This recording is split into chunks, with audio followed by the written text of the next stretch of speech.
Hello. Good morning, Vic.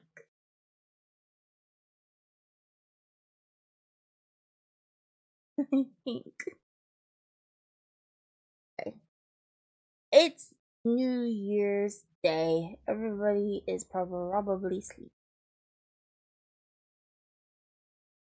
I was, and I took a nap, which is why I'm late.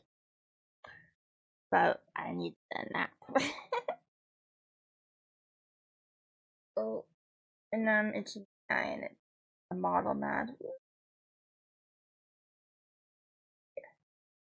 You slept all through last year. Good.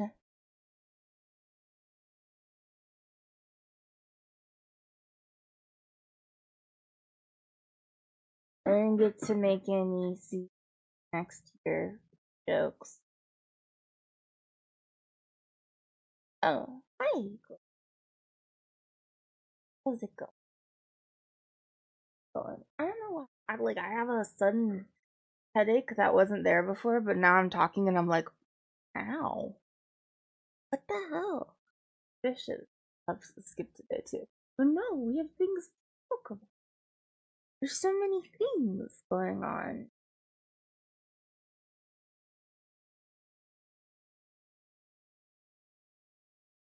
Jinx already made a bunch of the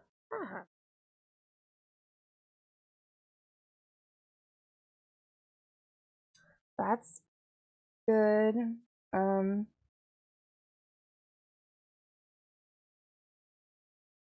I've had a tummy ache this whole year, but that doesn't count because I also had a tummy ache last year. It's been your morning.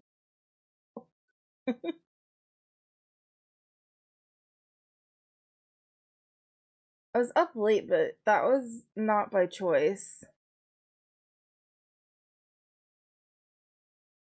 Um, the neighbors were loud, as they usually are.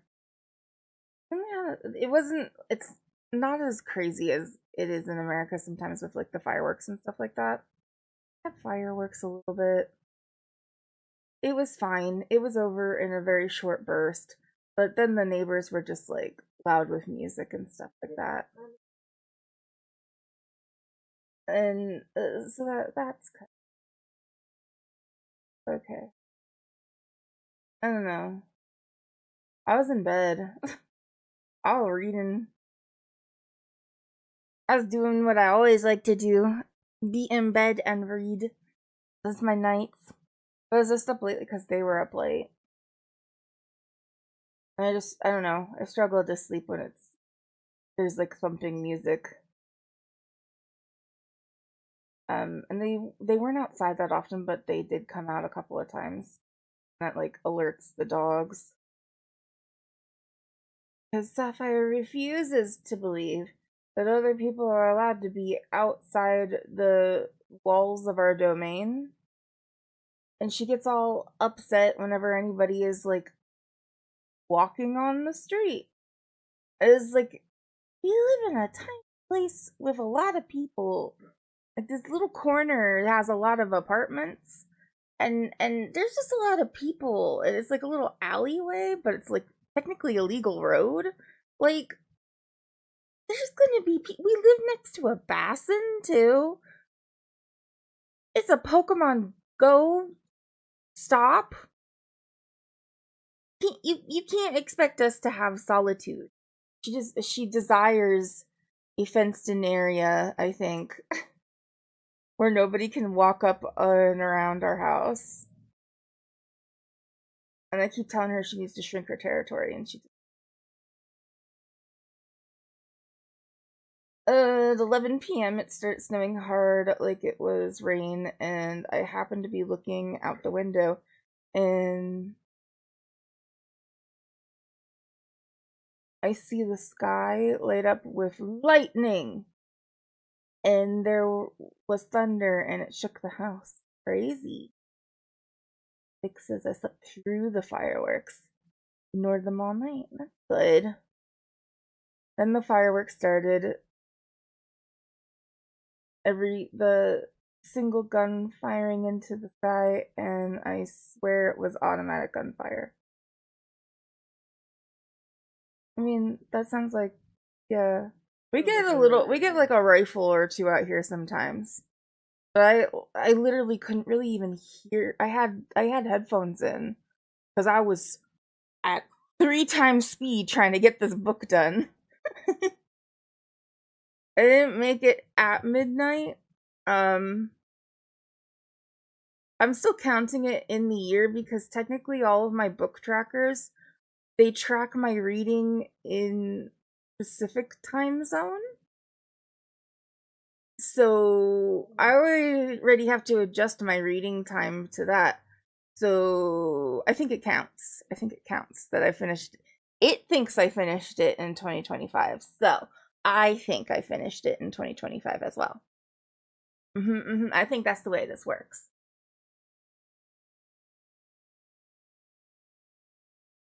I definitely finished it before 1 p.m. So it was like in the midnight time.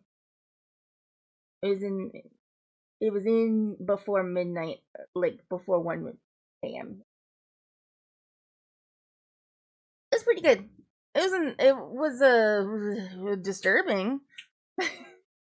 It's a disturbing book, that's for sure. But that means that I finished up with 116 books. And we're gonna take a look at my Storygraph reading wrap up. I want to look at some of the books that we that I just read in the year. We can look at all of them, and then well, we're not gonna look at every single book. That's 116 books, but we'll look at the graph of them. And from there, I'm gonna try to just reminisce about some of the favorites. What were the best? What were the least best to take from? I don't know. Try Guys does that. when Keith eats the menu, he finishes up with the best and the least best. I think that works. I don't want to be like the worst, the things I hate it, because I never really hate any of the books, but I often don't like them. You live in France but read in the US. Well, I'm from the US, so I feel like that counts. I have to have some connection to my home that isn't just the fact that everything I watch is made in the United States and everything that I consume is probably US based, like authors and stuff like that, and my accent and my general language because I'm still not like fluent in French.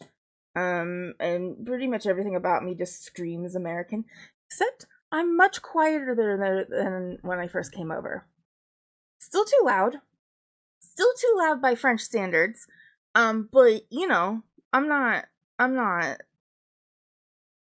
ah all the time. I'm chill. I'm chill. I've chilled back. I've learned how to do a little bit, just a tiny bit, not a lot, because I've always struggled with it, even in America, and by American terms, but like I have some volume control, a little bit, not a lot. But when American friends have come to visit, I was like, oh yeah, no, I noticed that now. It is noticeable that we are very loud people.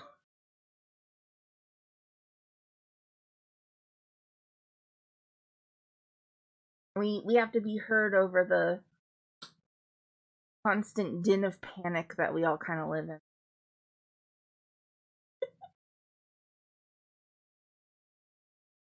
So yeah, I just want to do some New Year's stuff with you, just to kind of like wrap up 2025. We already did some of that with like the music stuff, but we didn't do it with books. We didn't finish the books that I read in December either, so I should probably do that. And then we'll look at everything that happened in 2025 reading wise. And then we're gonna set my goals for 2026. And with that, I think we'll like talk about just like general stream goals as well. Like what do I want to do? Cuz I don't know. I haven't thought about it that hard. Um I'm not a big I don't hold a ton of stake in, the way calendars work. Uh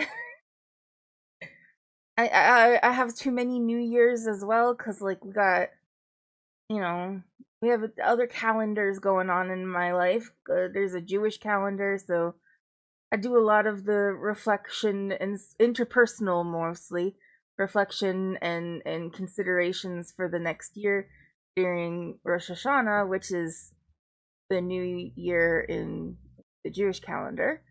And I have this one, which is a couple months later, and I feel like we have to like do more less personal goals and thoughts and stuff like that, and more like, I don't know, community,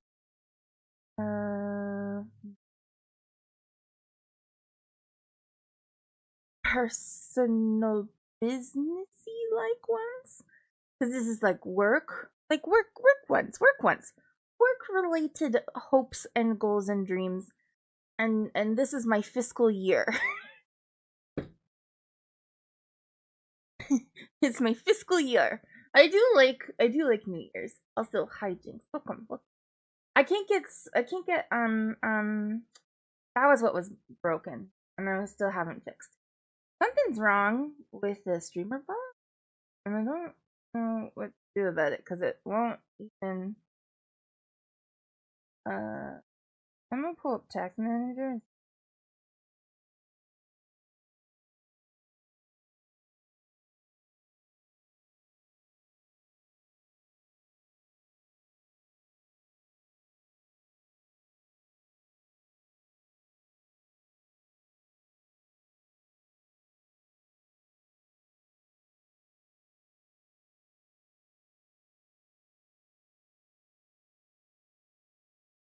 It says that it's running, but it definitely not. I can't.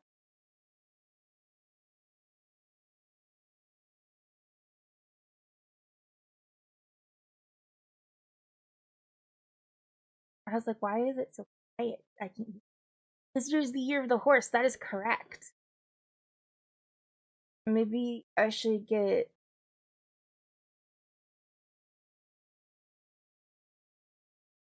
the horse girl game. We get the horse girl game. That would be fun, right? Is it cool? So gold ship memes. Gold ship memes all year. 2026. Gold ship the whole time. No nose in the big 26? No, I don't think that we need them. I think they're irrelevant. Truly. That is true. My husband's like, yeah, you're not into noses at all. I do. That is a thing for me, actually. I like, when I think about men and women I have a thing for distinct nose shapes. Not necessarily large noses, although my husband has a large nose. I do find his nose very attractive, though. Yeah, I know what you meant, but yeah, no noses. If I get a new model in 2026, it might have a nose. It might have a nose, I don't know, but I don't typically even draw noses on my stuff. I don't know, man, it's chibi art. What do you expect? It's chibi art. I'm putting noses on most chibis. I can't find what this would be. I don't know what to do about it. The only thing I could do is restart my computer. So I think that everything's just gonna be fucking broken today. Because it won't I can't get it to come in.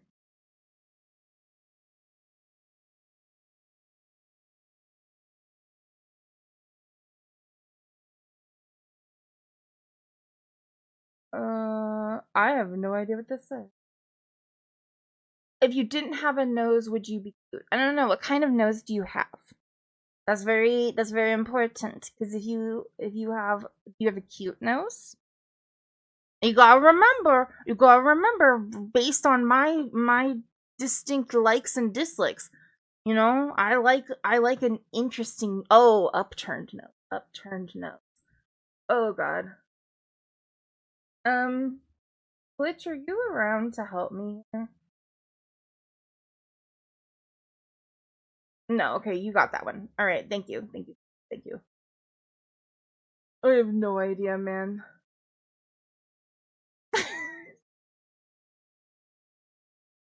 Help, help, husband who reads. Well, doesn't really read, but speaks.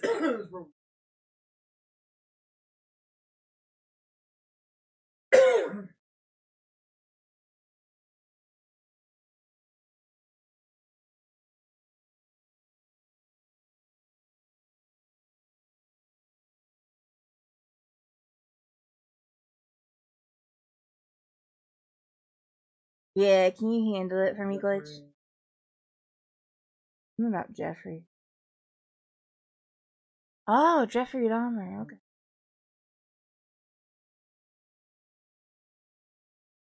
I don't know. I had a really weird ad in a Jeffrey Dahmer video once. It was unpleasant. I don't remember it though. It was funny though. But yeah, if I get it, I might get a new model in this year. Maybe was just a free model. Please say you're working.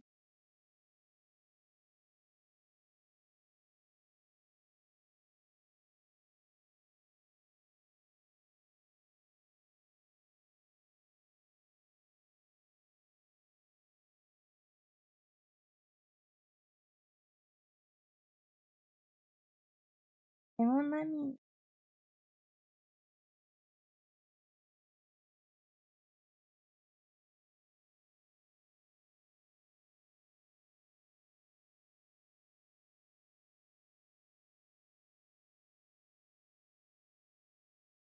I wish there was like an easy force stop.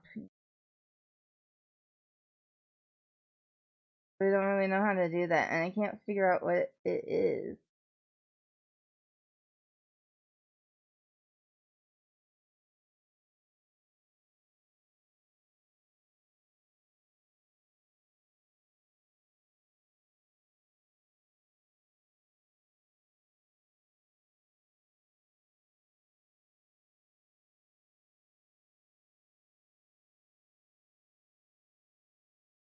Maybe try again.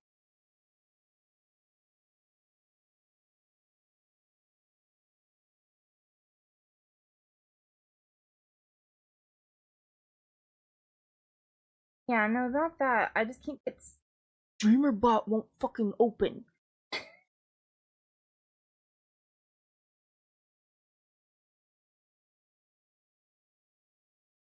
Dreamerbot broken.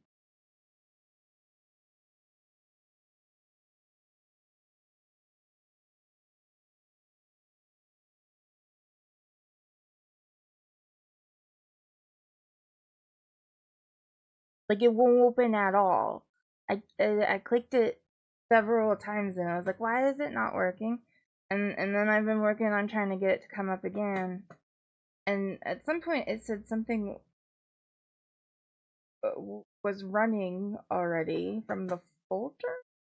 And I was like, oh, okay, so it must be like loading. But I can't find anything with it on it at all. Like if I'd like look in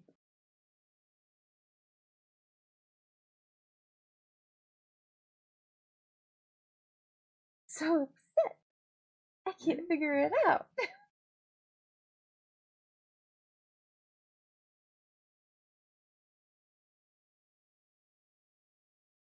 Some of this is not enough of it is making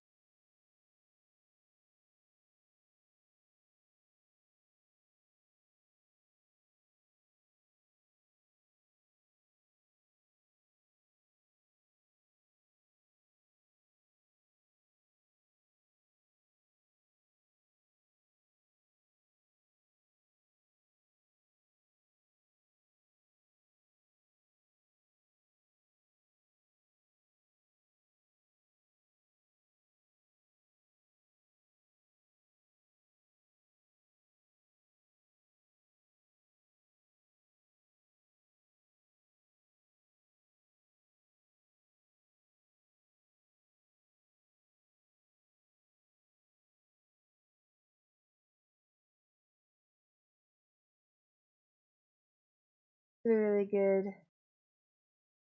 start to.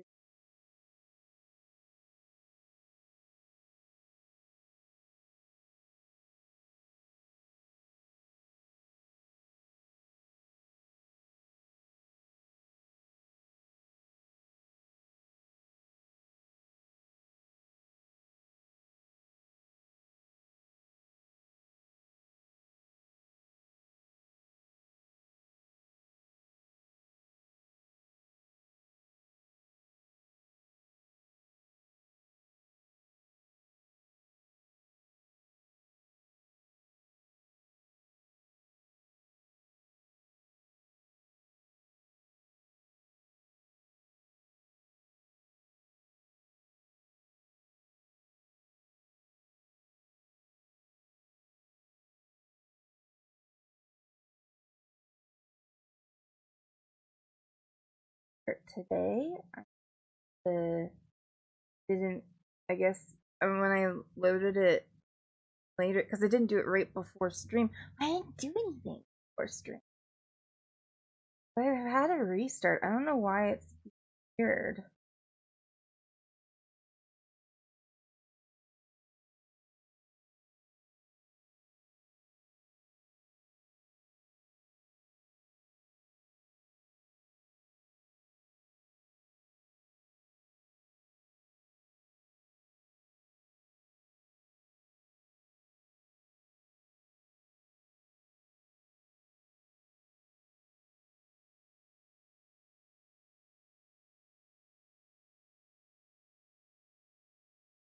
Like I can't even see any promise that it would.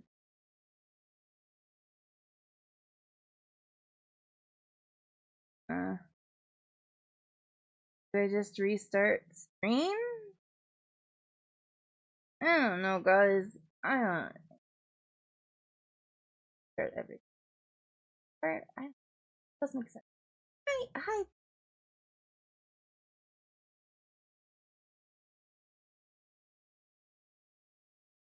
I do wish that there was just a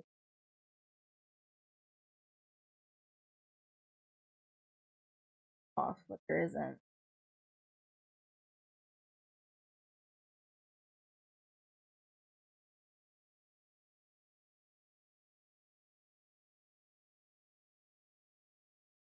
I'm having trouble with spot today. That's what this is. Why we're paused right now. How are you doing? How's the? I'll keep trying to watch.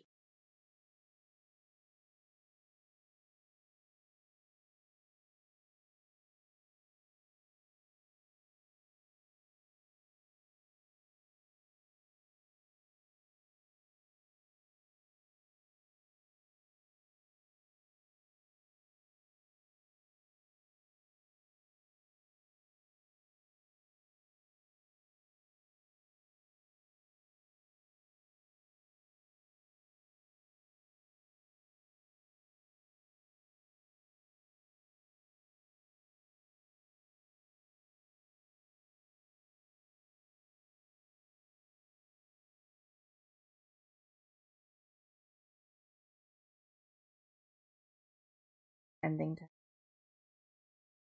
helpful.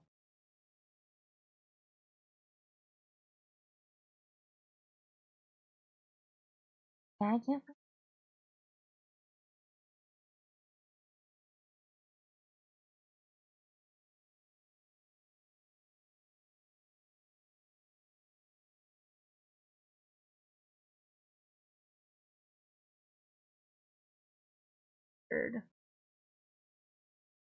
So is it? It's just StreamerBot is broken today. Great. Yeah. That's fine. This is fine. This is fine.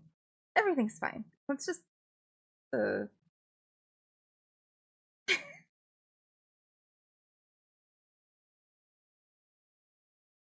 Oh, if you go to StreamerBot website also, it's 404 page not found. Okay, so it's not me. I'm not the broken one. It's it. That's great.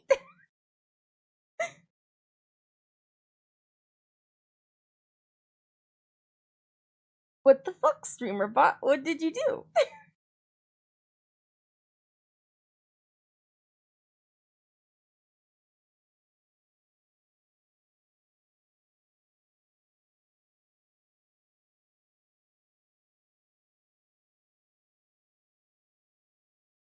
Oh, I can't.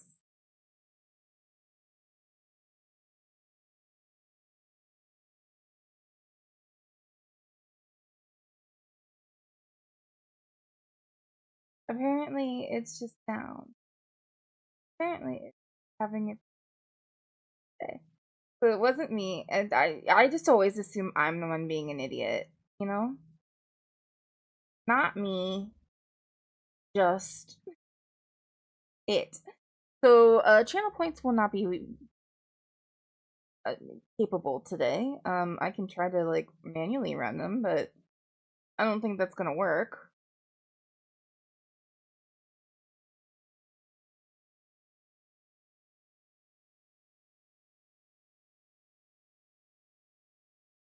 They're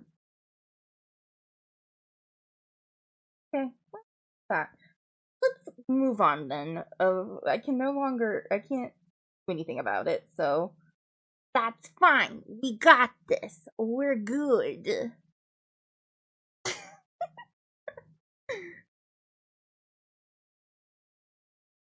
Yeah, no, it would be bad.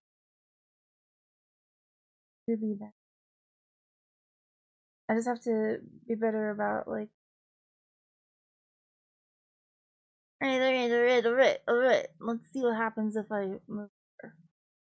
Okay, cool. We're good. Let's become tiny. Here I am. I'm tiny now. Alright. Okay, so as I said, we're gonna talk about books that I read this year, and then or for 2025, and then we'll make some goals. We're just gonna do a little bit of looking. Now let's stay here. So I read 116 books. Wow, 116. I can't remember what I read the year before, but I think it was like under 100. I also had initially my goals for 2025 was to like slow down, reread some stuff, which I would still count as a read book. I didn't do any of that. And I also didn't oh, you'll see. I didn't do any of that. Apparently it was 3,000 or 39,801 pages. That's several. My first book started off with the Chuck Tingle that came out that was pretty popular at the time. Bury Your Gaze. And then my last book, because I wanted to put in something that I could finish in a day, was Victorian Psycho by Virginia Saito.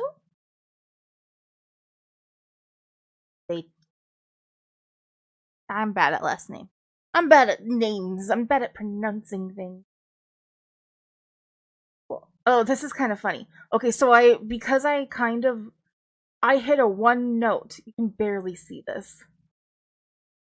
But I hit a one note thing. So this is like your mood map of what's going on. So the higher it would get would mean the lighter in like the lighter it is. And then if you're down here, it's a pretty dark book. So like the tone of it. So the lighter in tone it is, it would come up here. And the darker in tone it is down here. And who um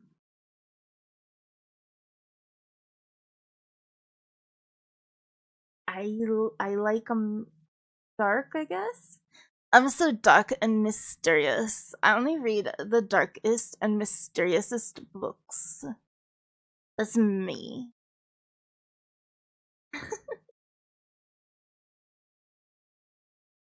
So yeah, I'm a little one note. I'm a little predictable. But there's so many good horror books out there. What do you want me to do? He wandered through tales tinged with shadow, held breath through gripping suspense, and down the winding path. Steady rhythm of stories that kept you along nicely. Okay, so StreamerBot knows, and then they're doing what they can. I like this graph too. So we have books read, or the books and pages read per month. So blue is the books that I read in that month, and then the pages are in red. I think this is pretty interesting. We look at March, actually less pages, but way more books. 15 books read. It'll probably so 11 books for January and February, 15 for March, and then way down in April. 7,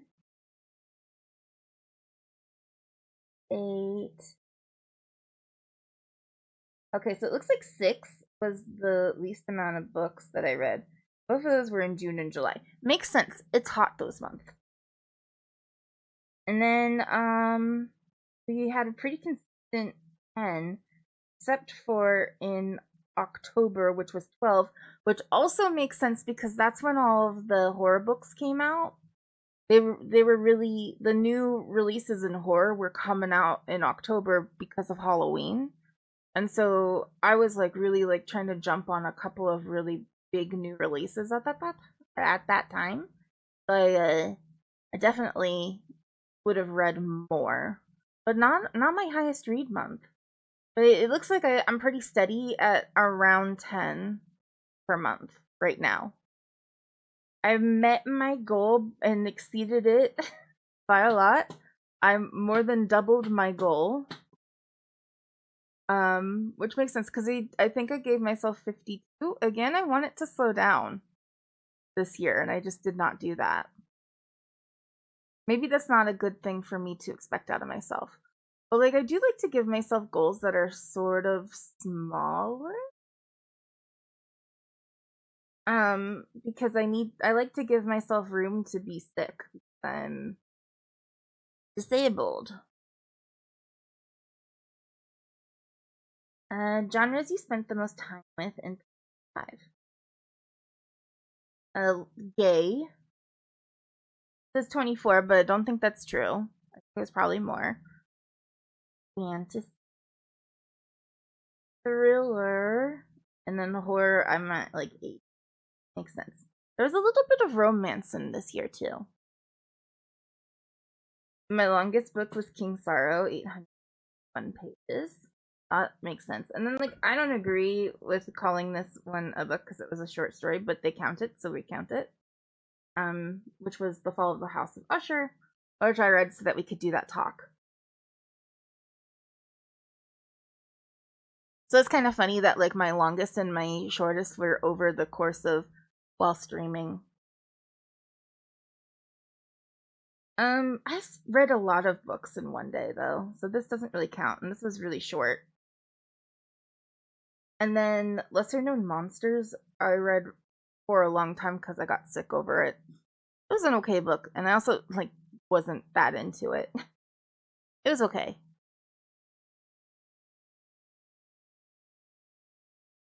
I read 4 Kate Alice Marshall books. Fun, though. And then 3 Cloud Chapman. And then also 3. Yeah, I got Camp Damascus, which was pretty good.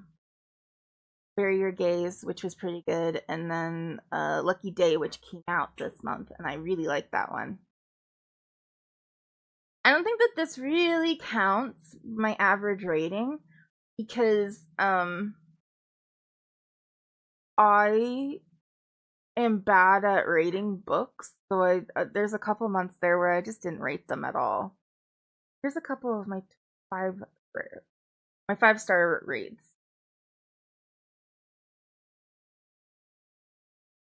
I gave that 5 stars. Am I crazy? Apparently. I remember this one. I did kind of like it, but like I don't know if I would. I probably would have rated it lower now. sitting on it a couple of months, I'm like, maybe not. But yeah, these three here make a lot of sense. This was beautiful and not horror, but a little paranormal, so that was kind of fun. This was really an interesting read. I loved these. I love both of these. This is Margaret Killjoy, a trans author. And I don't know, there was just something fun about these. I was feeling generous that day, apparently. The Book of Accidents, I did give it a 5-star because I realized that I had not rated it at all. And then, like, you can see, like, we have these, and then all of a sudden, when we get to the horror, that's when I started streaming and I started consistently rating. But before then, I didn't really rate unless I had to. But yeah, the Margaret Killjoy ones were fun. I did a lot of, there's a reading community wide event that happens. I don't remember when. I guess when I read these, where it's a community push for like a month of reading from trans authors, and just like really highlighting trans art and things like that. And so I read those during that push. I can't even remember the name of it, but it's like trans reading something. Anyway, it was really big on the Book Sky side of Blue Sky. And so I saw it and I was like, oh, okay, yeah, I'll do some stuff with it. And I really liked Margaret Killjoy. I thought that these were really short books, but they were really fun. Book of Accidents is a reread, but I didn't rate it when I read it. And I did really like that book and was like, okay, no, give it a 5. And then these ones we were together for all of these. And I feel like these still stand the test of time. Let me think. The horror is really fun. We talked about that one. And it made me feel things, so of course, give it a 5. The Chuck Tingle one was just a beautiful allegory of strangeness and the uncertainty you're surrounding coming out as a queer person. I love Paul Tremblay. I don't think there's been a book that I read from Paul Tremblay that didn't really deserve at least a 4-star. You know, that one deserves to be on the shelf for sure. Same with Rachel Harrison. I tend to like everything that she writes. But I like it because her characters are super messy and not always the most likable people, and then like they slowly like deal with their shit. Because like along with the paranormal or whatever scary thing is happening to the main character, like there's also they are haunted by themselves and their own flaws, and so part of working through whatever paranormal thing is happening is also them working on that annoying flaw. And then I like them at the end because like I remember my first book with her, and I'd heard of her books from a lot of people. What was my first one? It was the one with the cult, Black Sheep. Yeah, Black Sheep. I really like that. I read that this year too. Earlier. I didn't rate it, apparently. But it was, I really disliked the main character, and I was like, oh, can I really like this book? I don't know. I'm not really feeling it right now because this main character is bothering me so much. And then she started like working on the flaws of her that I didn't like about her, and I was like, oh, okay, now I like her a little better. she's nice. I like her now. By the end, I was like, nah, we could be friends. And so then, yeah, that changed everything. This one was the Andrew Joseph White book, And it was the first one that I read from Andrew Joseph White. And now I'm like, every time I see that name, I'm like, yeah, I should read that book. Because this is really good about a trans teenager in a rural place, and there were ghosts, and there was blood feuds, and it was great. And then T. Kingfisher, also one of my like all-time, like if I see Kingfisher coming out with a new book, I'ma read it. I'm gonna read that book for sure. I'm gonna read her children's or young adult stuff, but definitely get into anything else, because there's like 2 on here, because there she is again. This one was the Sworn Soldier series, the 3rd one from it. It was fun. Not my favorite out of the series, but it was pretty good. And this was a surprise for me. This one we read because I wanted to, but also it ended up being what is the name of that? Hispanic Heritage Month or something like that. And so I was like, oh hey, perfect timing. So it was Hispanic Heritage Month, and I had seen this and went, oh, this looks interesting. And I read it, and it was a real big surprise for me. Loved it. So good. It made me cry at parts. There was like romance, but then there was also like darkness and intrigue and obviously demons and stuff like that. And I was like, are we gonna be a little too Catholic with this? And then it ended up not being. And it was so good. And like heavily like good, like not too feminist feminism, you know? Like it was in there, but it wasn't like slap you in the face with feminism, which some of the books that I did read were a little too ham-fisted with it. This one was good. I liked it. We keep going. We have the infamous surprise lesbian vampire book, the one that is referenced quite often. When the Lord gives you lesbian vampires, you say thank you, is because of this book. Krampus, we talked about at length. We talked about it at length in the last book, last book talk. And then we have the 2 from Mona Awad. Hold on, let me scroll down. The Bunny series, with the first book, which was fucking crazy and weird, and then the follow-up, which was also fucking crazy and weird. And I just like I don't know. It was so out there that it had to get 5s.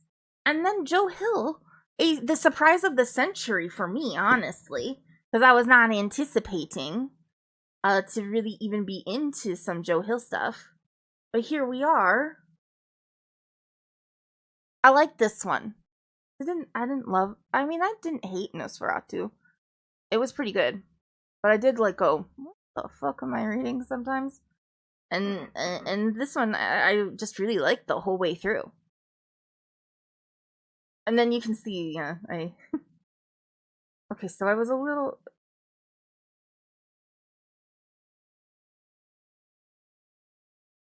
I gave a lot of 5 stars this. But again, I didn't consistently rate, so I don't think that this is a good look.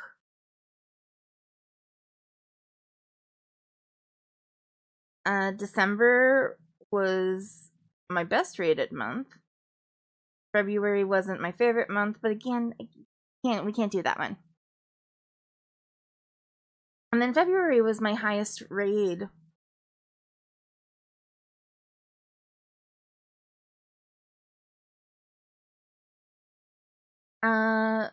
Yeah, so I don't even think we'll have to look, but I bet you I didn't even rate this one because I like this one.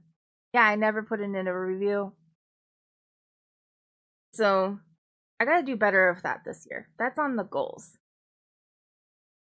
This sucked. I did rate it because it was a ARC and I fucking hated it. And then this was like, this is a good book. A lot of people don't, I don't know. It was my first introduction to Tananarive Review, and she's just kind of incredible. And it was like, oh, look at me. Who's a fan now? That'd be me. Yeah, that was a good book. I explored 65 new authors, including Liz Nugent, which I did not like, Margaret Killjoy, which I did like, and Ellen Datlow, who was the editor of the Christmas short stories one. So, and she kind of does that. She does a lot of like horror anthologies. So, I mean, nice to know she exists. I'm not a big horror, or no, I'm a big horror reader. I don't read a lot of short stories though. I don't love the pacing of a short story. I'm much more of I like a slower burn. Not a slow burn, but a slower burn. It's too fast paced. I'm like, what are we doing? This is not how people react to things. 21 of the books you read were part of a series. That makes sense. I was finishing up series. I started Immortal Dark, and then I finished Immortal. I got to the second book that came out October? November? But I finished it. I did it today, or not today, but this month. Finished it this month. And then revisited a total of 4 books this year. I did not revisit this one. I just messed up putting it in. So that's just wrong. That's a wrong stat. I did revisit books though. Maybe like 2. I finished all of my books this year, no DNFs. I don't DNF if I can help it. There's one book that I think I have in the past like 4 years of reading. There's one book that I was just like, I can't handle this one. And I got in like a couple of chapters and I was like, no, I know I'm not gonna fuck with this, and I just cannot force myself to read it. So I was like, never mind, let's get a new one. But usually I'm pretty good at like spotting things that I'm gonna hate, and I won't pick it up. But even if I'm not like really vibing with the book, I'll push myself to finish it regardless. And then it just turns into a hate read. And who doesn't love a good hate read every once in a while?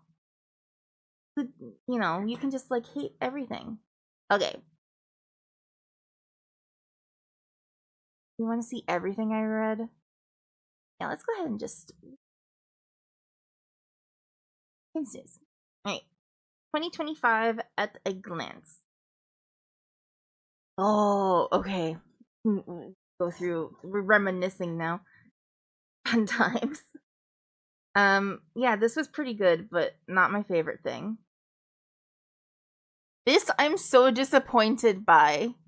Haunt Sweet Home. Oh, I was so disappointed with this one. Because I really like, it had everything I want in a book, which is paranormal things happening on a set of a ghost hunting reality TV show. I want more books with this type of premise. I don't know why. Something about it tickles me in a way that I don't understand it. I just want it. I want there to be so many books of haunted things actually happening on paranormal investigation type shows. On the set of them, you know, I just want it so bad. I can't explain it. I just want it so much. Because one of my favorite books is episode 13, and that's like what basically happens, but it gets so super cosmic and crazy, and like it's like super slow burn, and then all of a sudden everything hits you at once. You get slapped in the face with paranormal bullshit. And it's so good. Such great timing on that one. I love that book, and I just want more books like that, because that just like made me so happy. Okay. But yeah, this one really fell flat for me. I don't know, something about the pacing of it, the way the paranormal entity acted, it just wasn't, I don't know, something was very disappointing with it. I didn't like it very much. We have my Rachel Harrison one, which I did really like, but I obviously did not rate it. because it probably would have been pretty highly rated. I didn't like this book either, but it was okay. Watermoon was really pretty. It was not a paranormal, but was a slightly dark fantasy. Really beautiful book. I would definitely recommend this one. Model Home ended up being one of my favorites, which again, I'm just like, did I not rate it? I must not have.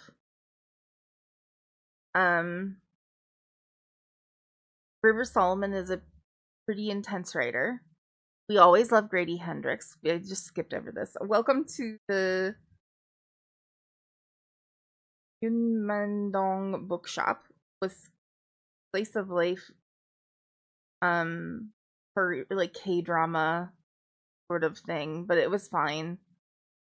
I didn't like it that much though, but it wasn't like because it was a bad book. It was just like, this is not a book for me.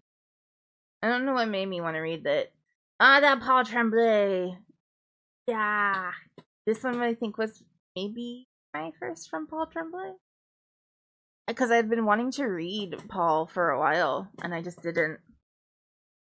And then we like really see I start like really going in on the horror stuff. I like really commit to it. I didn't like this book. I love this book. I love this book. This was a short story compilation, and I liked a lot of the short stories in it. Meh. Amazing. Amazing. Meh. End of a series that I really enjoy, but I admit is garbage, and it wasn't my favorite out of the series, but it was pretty good. Beautiful book, dark but not horror, but paranormal still. This one was fun. These two were actually ARCs, so advanced reader copies. Hated this one. Actually really enjoyed this one, but it was a novella length one. Randomly, we have in the midst of all of this chaos and gore and ghosts and crime, First Time Caller. Which is just a straight romance. Straight, like, bubblegum romance, and it was alright. This was an ARC. It was okay. I didn't like it that much. It was like, it was another one of those, like, old man, not old man, but, like, older gentleman who has a ride-on lawnmower type of horror. This one was kind of fun. Not my favorite, though. See, I'm already remembering all of these ones. This one was really cool for a young adult one. I kind of liked it. Ooh, this one was super fun. We had ballerinas, and I think this is a series, so there might be a second one coming out, and I should look it up. This is why we do this. This was an ARC. Meh. This also was an ARC, though, and ooh, fun! Fun times! Really enjoyed! Had a great time! We already talked about this a little bit, one. And then I can see that we're in the trans authors, because there's, like, a bunch of them right here. This was my first Gretchen Felker Martin. It was okay. I didn't love it. Summer Suns was amazing, and you should read it. These two were amazing, and I really liked Alison Rumfitt one, but it was ham-fisted in its imagery, but like in a way that like really kind of works. Then I did My Darling Dreadful Thing, which was also pretty good. Gothic. Then we start getting into some like more interesting things. Like, why does it say that I read it twice? I don't know, but I couldn't get it off of my thing. But I only read it once. Just don't accidentally hit the wrong button on this. But yeah, Buffalo Hunter by Stephen Graham Jones, which was my first Stephen Graham Jones, also very good. Oh, Julia Bartz had done a book last year that I had read that I very much enjoyed, and this came out, and it was okay. I can't remember what the last book was. I think it was a little more paranormal, though. This one was just more on straight thriller, sort of like Saw feels. I did like it, though.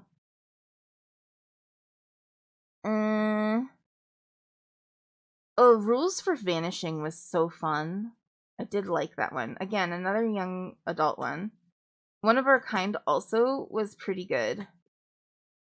Trying to remember all of them is kind of fun. Oh, Rules of Vanishing and Our Last Echoes take place in the same like general world for the author, and it was good. Man, why does it say read it twice? I only read it once. But I think that means because if they count these as 2 books, that means that our actual count is much different. I wonder if I can go in and edit it. That would mean that I'm at like 114 books. I don't know how to edit it though. That's okay. It's good to know these things. This was a weird time for us. We have another random, straight up just romance, but this was a Critical Role one. I had to read it. See if there's anything like really. I have another ARC that I decided to do.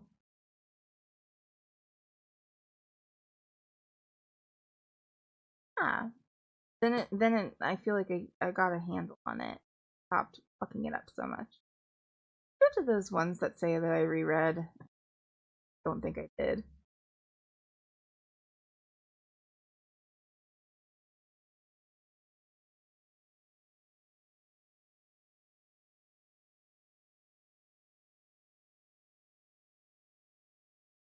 Why does it May 1st 7? Okay. If I take this one off. Yeah, okay. It might update it now. Let's try. Other one.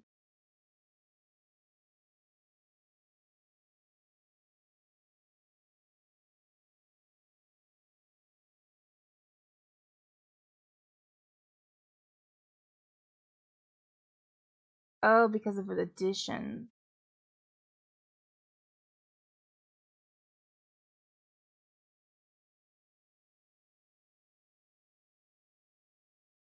If I go regular edition, go back to hardcover.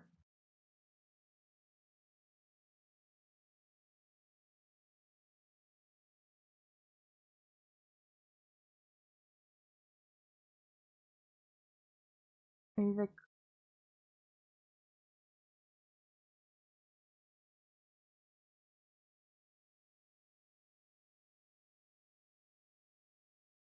let's make sure I didn't do something dumb. Whoa, I just got really dizzy. This. That take care of it?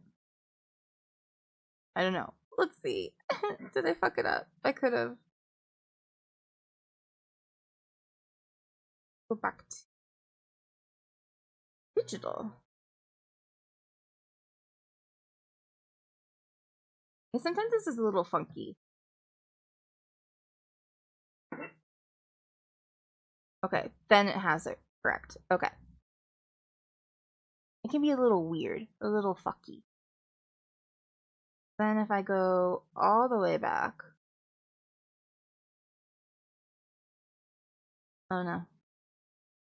I might have fucked things up quite badly. Yeah. Okay. There we go. I fixed it. If I refresh it now, will it change? Oh.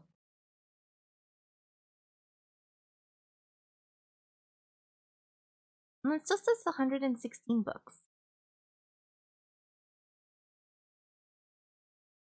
Then does it?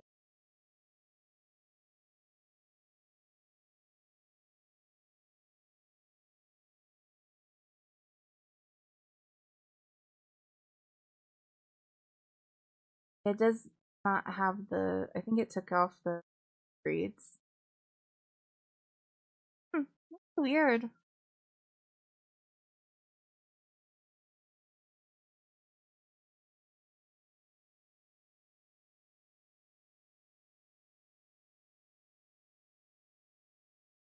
Yeah.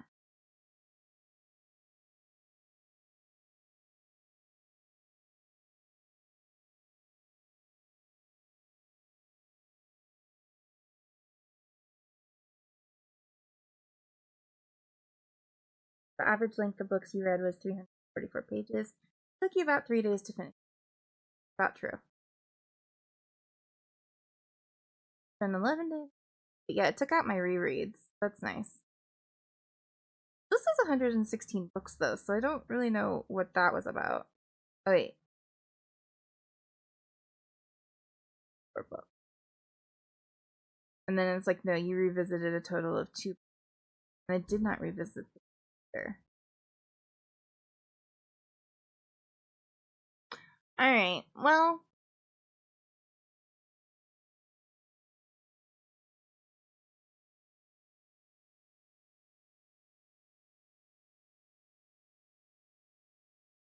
Okay, sometimes we're a little screwed up.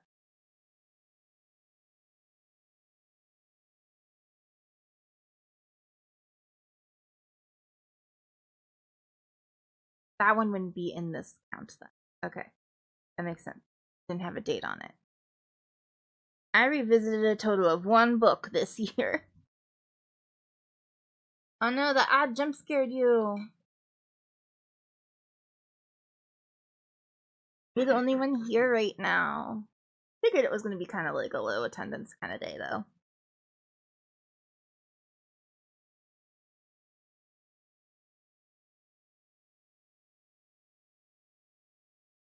Now it looks better. Now it looks good. I can go into talk about the one this month.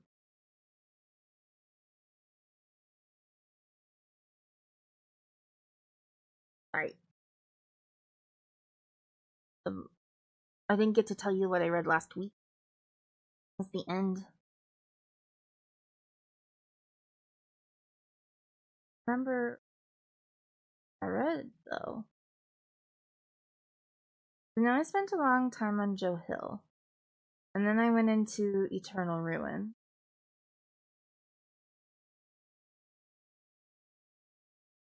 Huh. Did we talk about Eternal Ruin? Let's open it. That will tell us. I didn't get to talk about Eternal. Okay, that's good. So we have a bunch then. I like really finished out like hardcore. We have a couple that we need to rate still for. You're back. Welcome back. Okay, so the end of the year are these are the 5 that I finished off with, and we didn't get to rate these ones, so we're gonna do that now. Hi Fort, welcome, welcome. Happy New Year.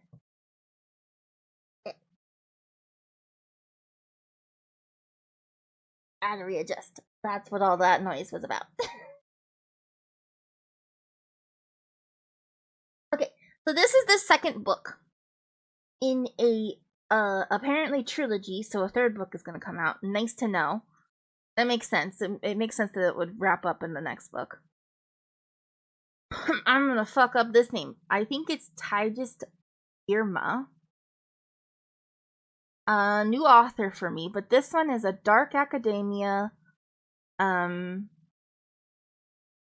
dark thriller fantasy that is the weird romantasy vampire Ivy League school society.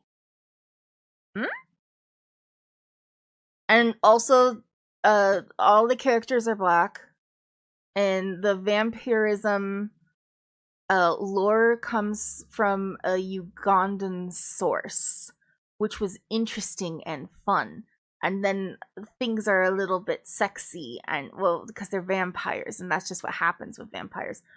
But like weird stuff, like when there's like this like pact between the vampire people, who they call the Draeneiks, and then I don't remember how that's spelled, but weird. I'm not really explaining this very well. Anyway, it was sexy and kind of hot, and that's why I kept reading it. Also, like I was really into the first one, and it it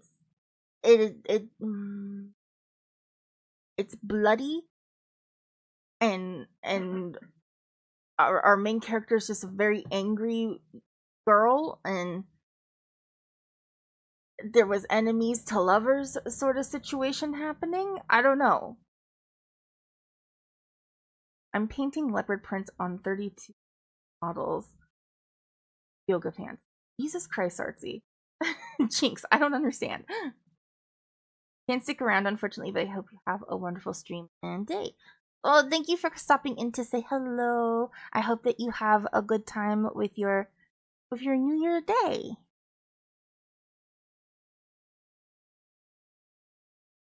You did a full suit the other day. The guy looks smoking. Well, that's good. Let's read the description real quick because it might explain things better than my dumb brain can right now. The breathtaking sequel of the #1 New York Times bestseller Immortal Dark. Like all ruinous things, he came from the abyss. Okay. That doesn't make a whole lot of sense. Well, alright, you know it, that's fine. It matches the energy of the book. We'll go with it. Kiran Adane has finally embraced her darkness. That's true. She's killed without remorse. Also true. Lied and broken Yuxley University's most sacred law by inviting elusive rogue vampires, the Nephrasi, into Yuxley. Yuxley is the university. It's not like outwardly like, hey, we're a vampire university, but like it is a vampire university. They have like a society thing going on there. I don't really understand it, but everybody sort of was in the know on it, and it's sort of like, I guess it's like a Black Ivy League sort of situation. I don't know, but everybody seems to be black in it, so that was interesting. But it's not like, the only reason that it's like super important to the story is because of the lore situation being Ugandan, and then so it's also like some African interesting African lore. That's the only way that it presses on like how on the race of the characters. But also like black vampires need to be a thing, I guess. They got like what, played? So it's just cool to have black vampires because that's not something you see all the time. Anyway, trapped with a violently unstable vampire and reeling from her sister's return. In the first one, her sister was missing, and that's why she went to Euclid to begin with, was because she was trying to find her sister. And then she finds her like in the last couple of pages of the book, and I was like, "What the fuck?" Kiran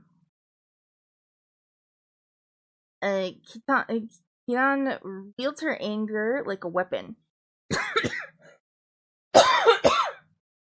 She vows to master her house and protect the sacred artifact hidden inside, even if that means forging an alliance with the depraved leader of the Nephrasi, Samson Sagad, and betraying Sisinos, who is the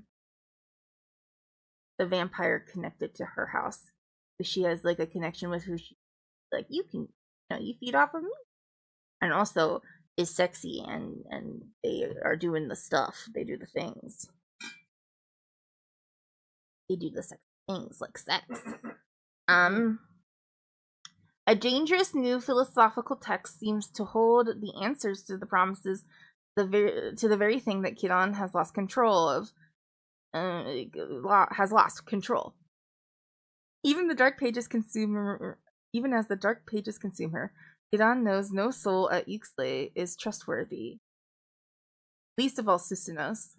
For Kiran and Sisinos, the lines of loathing and attraction may blur, but the quest for power rules them both, and neither of them are willing to surrender. As the devastating secrets from her past resurface, she and her sister June must finally confront each other and take their rightful places in the looming war. Yay, vampire war! Hooray! Fun times! Sexy vampire men. So pretty. So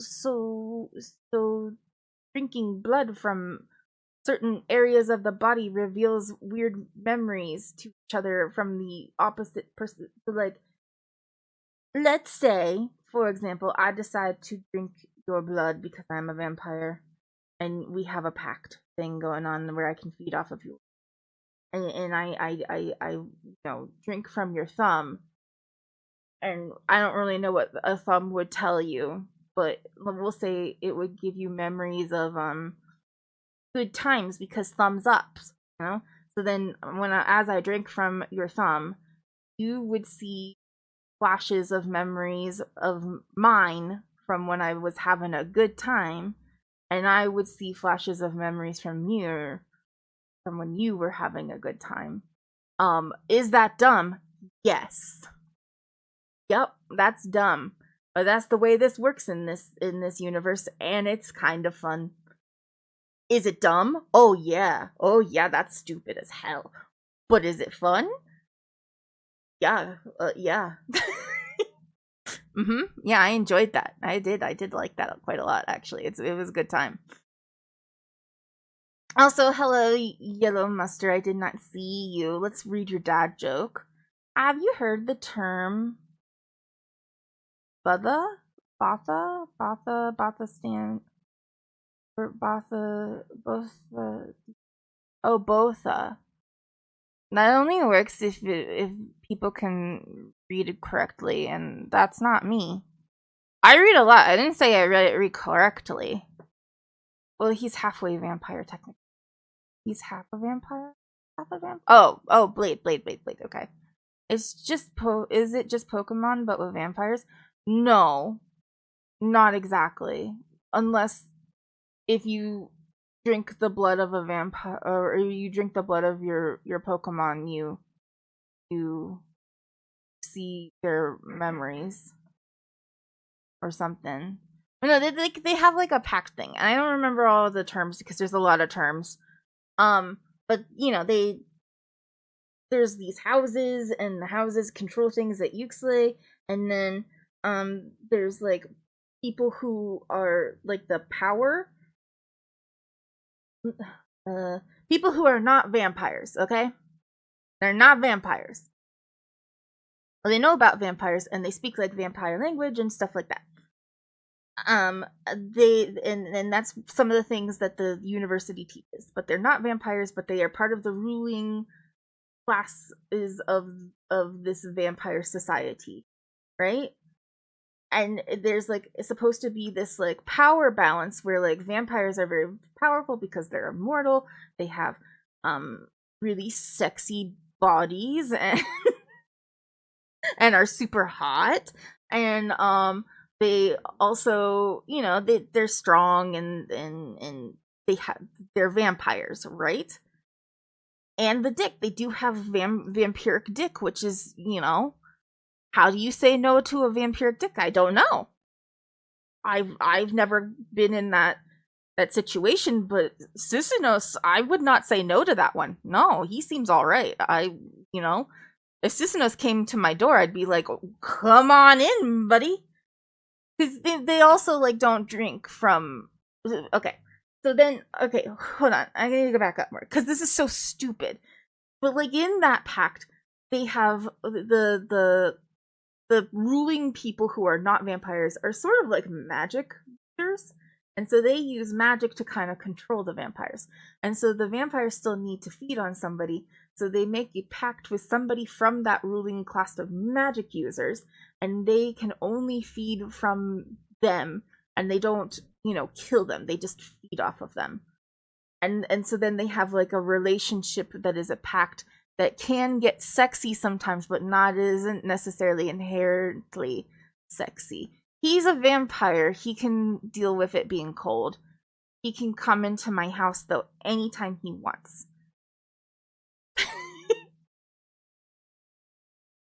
This just kind of reminds me of Alucard in Helsing between him and Integra.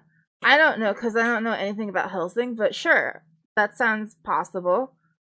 But yeah, it's just the way that the society is set up, that they can only feed off of the magic users. They get like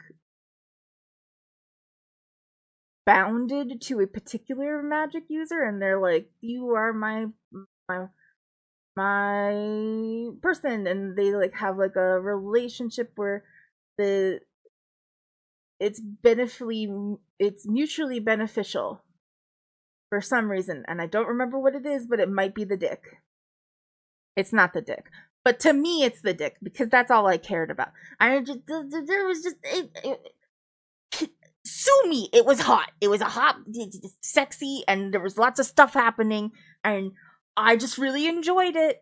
And I'm gonna read the third one because I want to know what happens, and I want some more Nos dick.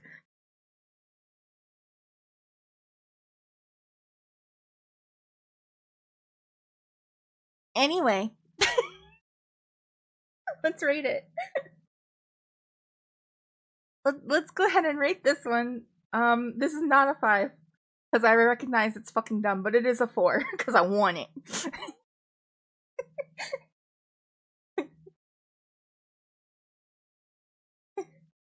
I was really looking forward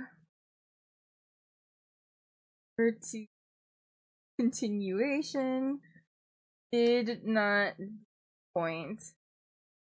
I didn't spell disappoint correctly. I did not at all. Holy crap. Right. Kind of hope there are a bunch of types of vampires and people had and just hope to God they don't get paired with a Nosferatu. Well, I mean, like, they're just people. Former extended people? People with a different type of DLC. That's all we're going to say about this one. Because I don't want to say anything. I finished it on Christmas Eve. Wow. Well, yeah. Okay. Vampires don't... That's why it's sexy that vampires don't age. We fixed that. We fixed that in later patches. Okay. Enough on this one because I'm just embarrassed talking about it. Oh, great. So now I get to talk about this one. The Devil All the Time by Donald Ray Pollock. I don't know why this got onto my TBR. I'm not sure. I can't remember.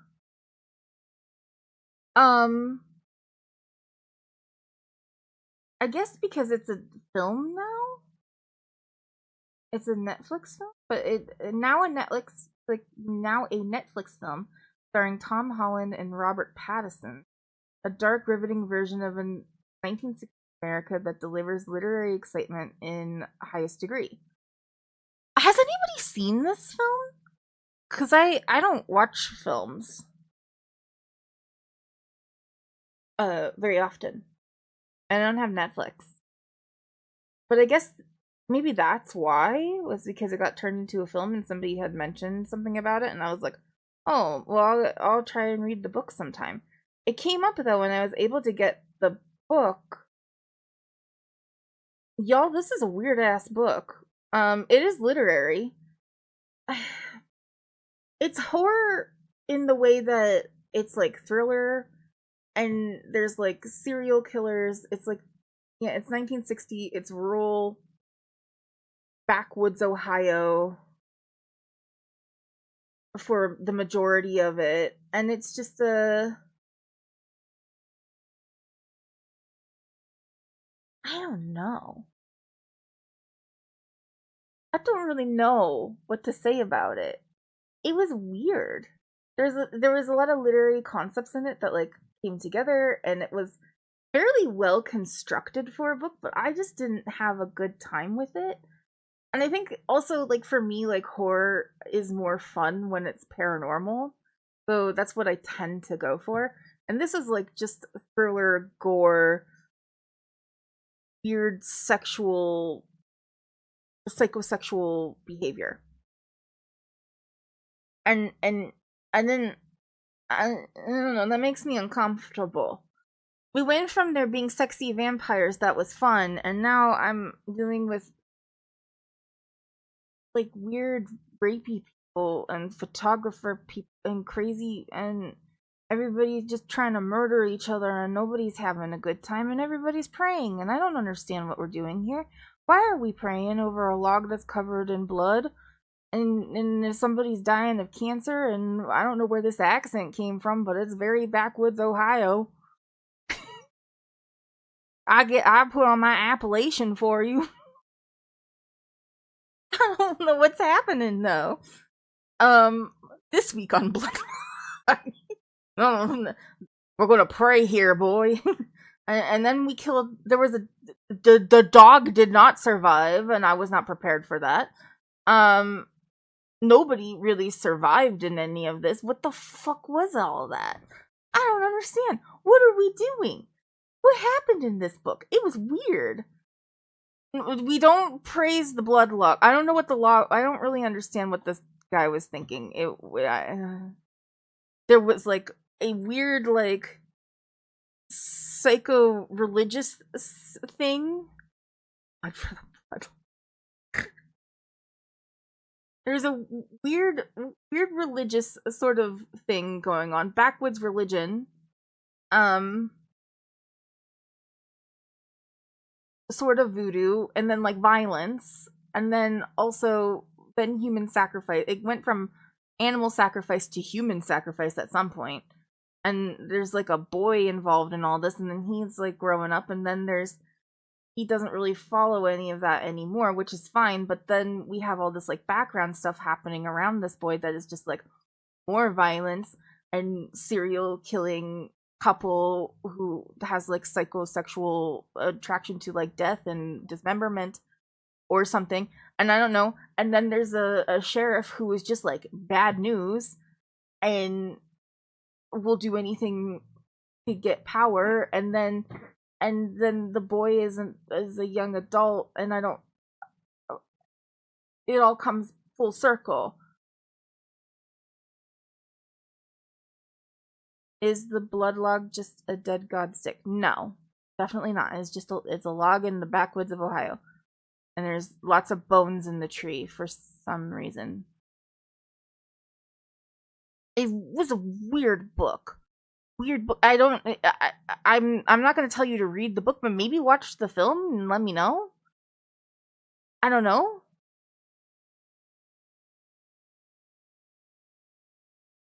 It's also Tom Holland and Robert Pattinson, so like, you know, that can't be bad.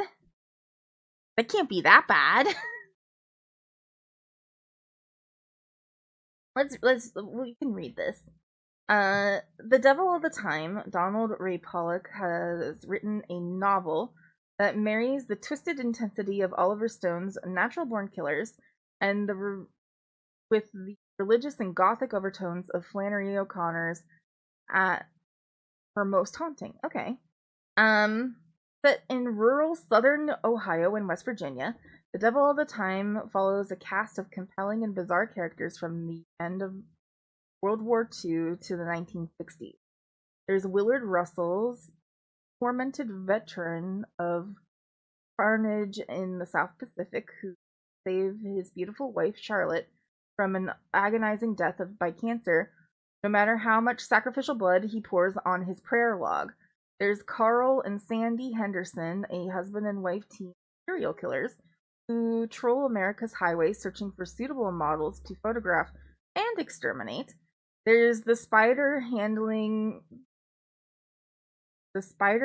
preacher Roy and his crippled virtuoso guitar playing sidekick. I even forgot about them, Theodore, running from the law. And caught in the middle of all of this is Arvin Eugene Russell, Willard and Charlotte's orphan son, who grows up to be a good but also violent man in his own right.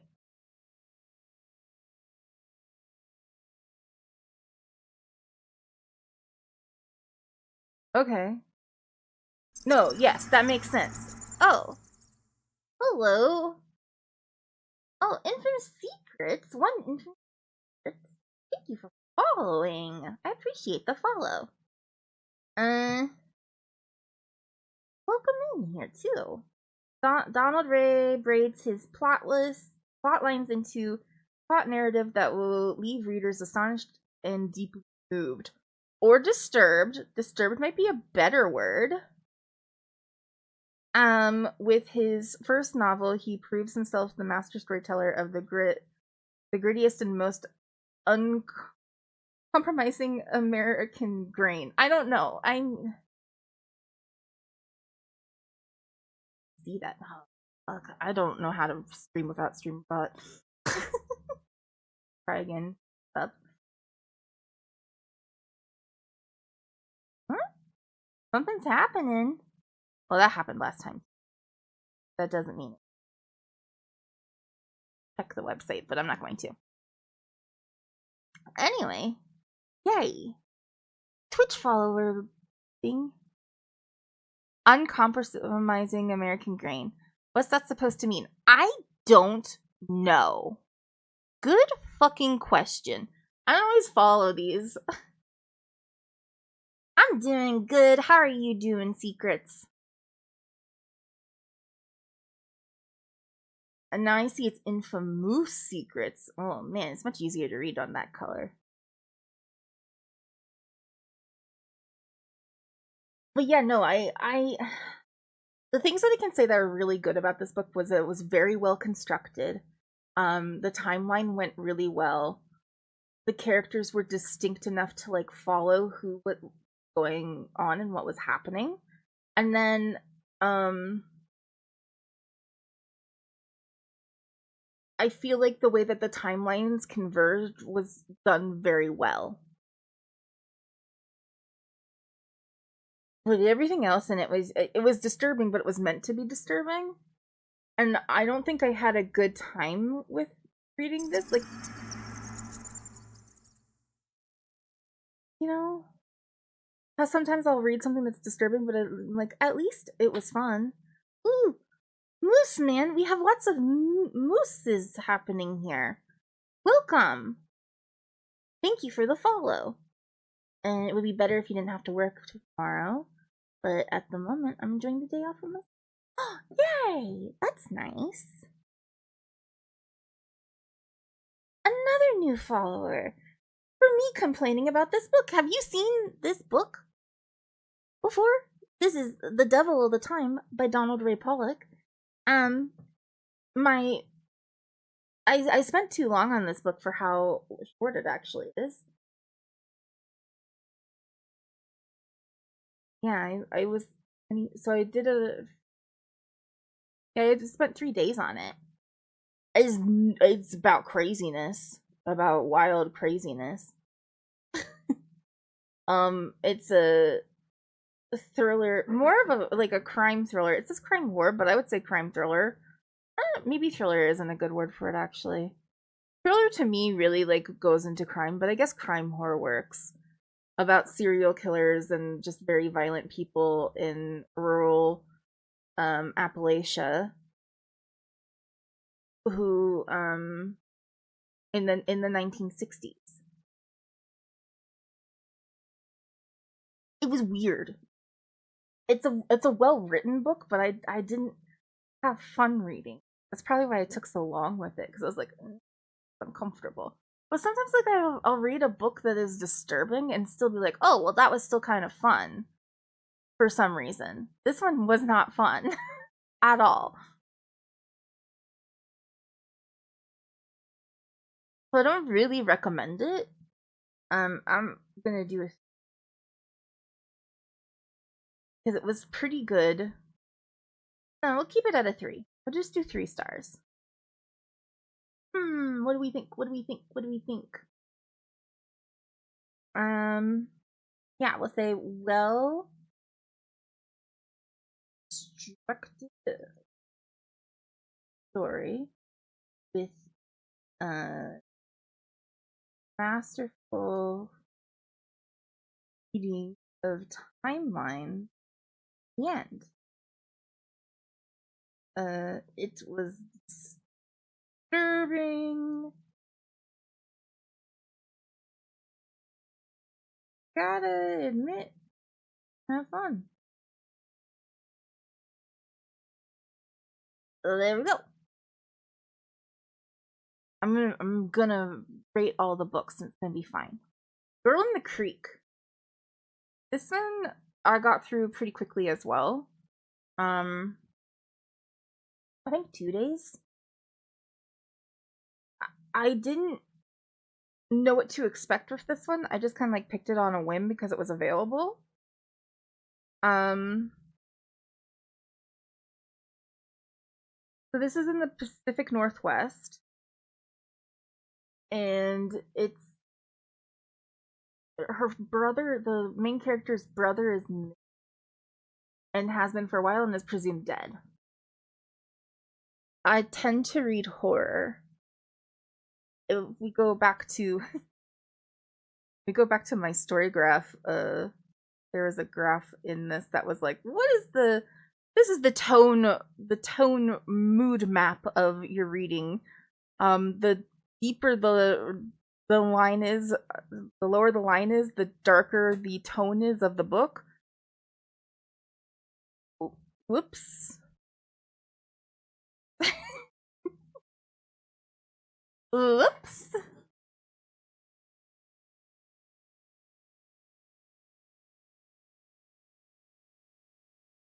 Oops, oh horror. What did I do? Well, no, we saw a couple. There was a few romances in there. There was one or two romances, and then a couple of more on the dark fantasy side of things. And then there was just one because I like Vampire Dick. What are you gonna do? It's fuck off. I like it. Leave me alone. Don't judge me. But this one was actually really interesting. I really liked this. But there were some things that like kind of annoyed me about it. It read like a young adult, but it wasn't young adult. So it was really easy to read because of that, but something about it was giving young adult, but and they were younger adults, as in adults in their 20s, obviously, but yeah, I don't know. Something about it was like they felt like teenagers sometimes. And it was doing that thing where it was like maybe trying a little too hard to be multicultural. That kind of rubs me the wrong way. I just feel like yes, you should have different people of different races and creeds and things like that. Like that should be in there, but like if you're in the Pacific Northwest, it is okay that the majority of your characters are white. That's just okay. Because there's just like a lot of white people over there. Same with like being in the Midwest. And there was a lot of queer people in this one too, which was fine. Obviously, we love queer people. But the main character wasn't. So it was like one of those things where like when they put these people in as like background characters, but the main character is just like your milquetoast like white girl, heterosexual cis white girl. I don't know. Sometimes when they put in a lot of like multiculturalism and diversity in background characters, it feels a little bit forced. I prefer fantasy like Lord of the Rings style, and the wife only reads smut. I read a little bit of smut, as we talked about with my Vampire Dick. But yeah, I mostly read horror. I do a little bit of fantasy too. We'll talk about it later, but I was supposed to read some of David Eddings things, but I didn't do it. I just didn't. I don't know why. It just didn't happen for me. I never caught the mood. Like using stereotype inserts for characters instead of building actually interesting characters. Yeah, that's sort of what it felt like. It felt like we were like checking a we were like checking a checklist of like, oh well, we have representation of Hispanic people, we have representation of somebody slightly brown, we have a black person, but like it didn't like really make any sense. And it's just like, okay, but like, and then yeah, but I did like other parts of this book. That's my one criticism about it, was that it felt like we were trying to force some multiculturalism and diversity into this, that like just it just felt forced. It didn't feel organic. But the rest, if you ignore that, there's a lot of fun things. I think I picked this up because it said in here, a perfect read for fans of TV. So it was a little bit sci-fi, which is kind of fun because it starts out in this really cool thing where there is like I think it was like a fox or something like that. And uh it was from the point of view of the fox who was pregnant, and she finds this body in this decaying part of the forest that has been infiltrated, I guess, has been infested with this alien type life form that is pulsing, and we start going into like some mushroom territory because that's what everybody is doing right now. That if it is an alien life form, it is fungal in some way. And that's how it's reproducing and getting into people, and it makes you have like a hive mind sort of situation. But it hasn't successfully done it to a human yet, and is working on that. Um, and that's when we get into this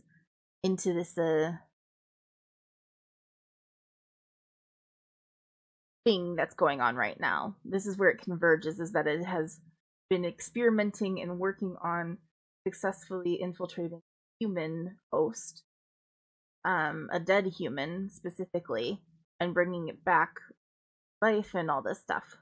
And then there's a side sort of story that there is also a serial killer, and that story is kind of weird and doesn't do very well for me because it was sort of obvious from the get-go that you get introduced to a old man character and seems kind of overly friendly, and I'm like, that's the killer. And spoiler alert, but if you didn't catch that a mile away, I don't know what to tell you. That's why I'm saying that this reads like a YA book, but it's not meant to be a YA book. We'll go ahead and read the description real quick. We'll get away from this. Mount Hood National Forest has always been a sanctuary for evil, human, and alien. The shadows of looming trees and long abandoned mines shelter poachers and serial killers alike. Then there's the ruined hotel on the outskirts of the picturesque small town of Faraday, Oregon, nestled in the foothills of Mount Hood. The one drowning in mushrooms and fungus, not even the local expert can buy. Not to mention the stacks of missing persons.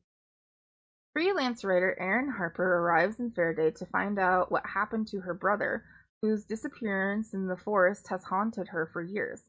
But someone else has gone missing, and when Erin finds her in the creek, the girl vanishes again, this time from the morgue, and days later her fingerprints show up at a murder scene. Maybe it's a serial killer, or maybe it's the spores infecting the forest and those lost inside. Erin must find answers quickly before anyone else goes missing. But she might be lost. Dun dun dun.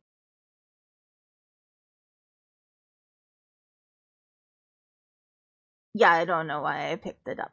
Probably because of TK. And I did think that it would be a little bit more interesting than it was. Oh man. I'm a little bit more judgy this time around. Go ahead and give it a thing. The 2 means that I hated it, which is not true. I did like a lot. Like, I had fun reading most of it. If I could get over the, like, sort of flat characters, yeah, maybe just a solid 3. Well, it's like on a shaky 3. It's more of a shaky 3 because it could have been a 2.75 if, like, I didn't enjoy bits of it. If there was one part in it that, like, annoyed me, one more thing that annoyed me in that book, it would have gone down. But I don't know. It was fine. It was we had a good time.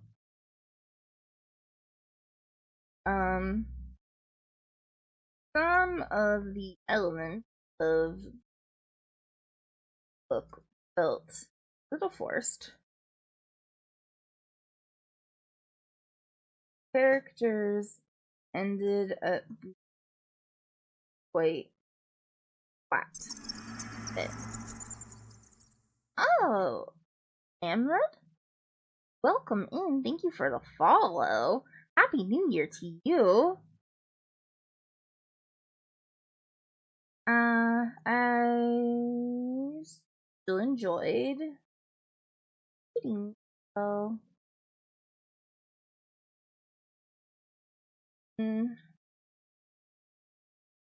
it reads a little bit YA, but definitely for adults. Not awful, but not my favorite. Still had a good time reading. Ad review. We did it. We are finishing up my year of book reviews. And then I read 100 and it's either 114 or 116 books this year of 2025. And then we're going to set my reading goal for 2026 and talk about some stuff. But I have to finish 2 more books because I accidentally read this. I was going to read this over 2 days. It was 288 pages, perfect for a 2-day read. And I accidentally read it in 1 day, leaving me with one at the last day of yesterday. I needed to find another very quick read. Whoops. But The Haunting of Payne's Hollow was just stupid fun, and I enjoyed it. I had a good time. A haunting slow burn, I would disagree with that. It was definitely pretty fast. I would go with a medium paced for sure. It was not very slow burn. Because it left you on a lot of cliffhangers at the end of chapters, and you can't leave me with a cliffhanger at an end of chapter and expect me not to be like, well, the next chapter is only like 5 pages. I could read 5 more pages. I read books, I read books through my library, and I use their digital catalog. But this is Storygraph, which is a website in which you can track all of your reading and then add reviews and stuff like that. So it's sort of like Goodreads, but it gives you more data at every month and at the end of every time. And I'm bad at rating my books, so I've been trying to do that more. So we're finishing up the year real quick. And I'll go through and show you. We have my whole graph too. This is my 2025 reading wrap up. This is 116 books, but it might be 114 because I think it counted some twice. But yeah, let's finish this one up.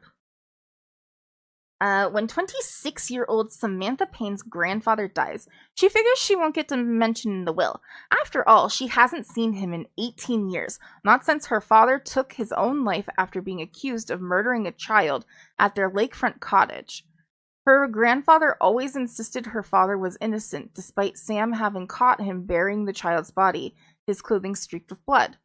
But when she does attend the reading of the will at the behest of her Aunt Nina, she discovers that her grandfather left her a very valuable tract of lakefront property, where the family cottage sits. There's only one catch. Sam needs to stay in that cottage for a week for her own good, really, to finally face the fact that she was wrong about and her father was innocent. Traveling to Payne's Hollow, I think it was actually a month. I don't think it was a week. I thought it was a month. I could be wrong. I also kind of tried reading books, but I was not consistent and then I left it. That's fine. If you like to read, you like to read. And you can always come back. I am insane. Oh right. Streamerbot's not on. Hold on, I'll find it. Streamerbot is broken today for everybody. I can get it manually though. Hold on. I have a reading streak of loading, it's loading, it's loading. 1,248 days.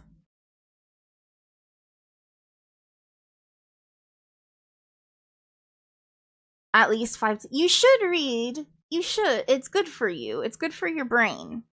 I started reading in August of 2022. I think.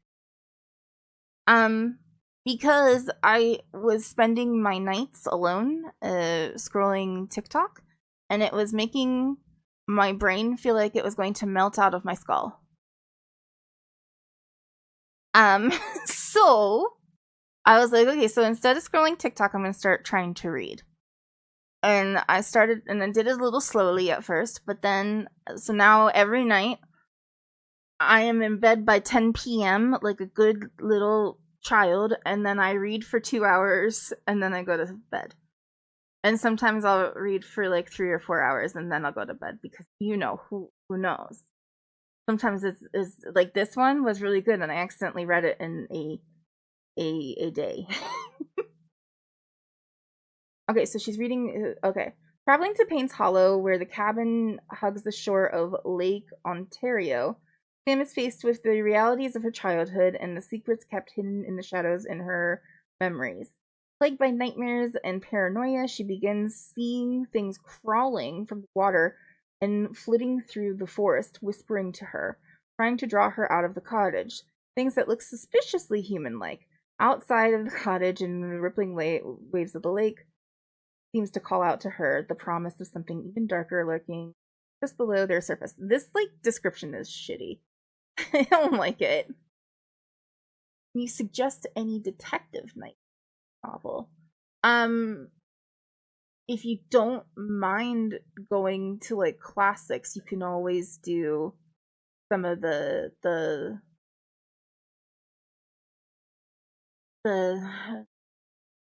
turning. Yeah, Agatha Christie. You can always do some Agatha Christie. Those ones are classic for a reason.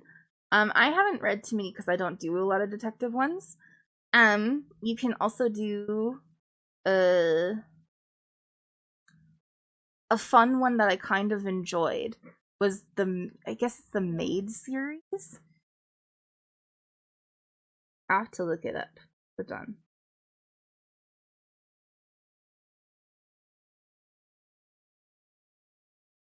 Little Tom. Yeah.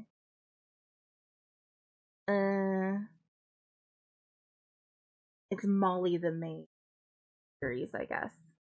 Try to see if I can find it.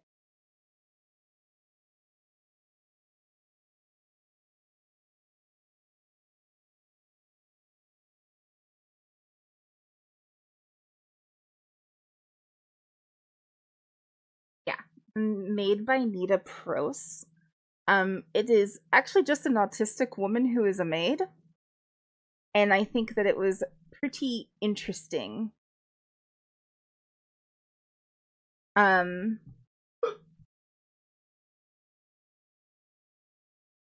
it was one of the it wasn't, they call it cozy murder mysteries. So it's like a pretty good, like, if you want to like stick your toe into murder mystery, but aren't like really in for like the grit and stuff like that. So we're not going to do In Cold Blood. This one is just kind of like It's got more interpersonal things like that. The main character is autistic and is dealing with grief of her main person has died, her grandmother, who was the one who took care of her, and she's trying to like figure out how to fit herself into the world as a young adult, and she ends up coming upon a murder and helping them. And there's a whole series with this one that is really good. I kind of like the cozy murder mysteries. Oh, good. Yeah, you can get the real book and it would be good. I only read the digitally because I struggle with holding a book. I have issues with my hands. Oh, you're in ads now, so I will take a little break. I'll take a little break from all this yapping. We'll pull up this. I'm gonna work on the actual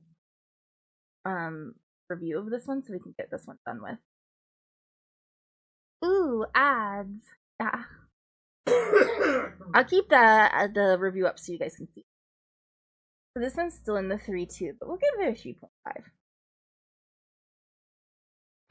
I devoured this book. A fun read. Had some specific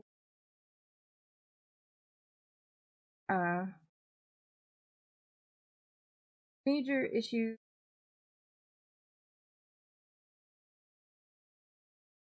I want to say negligible, but are about easily ignored on the characters, their dynamics.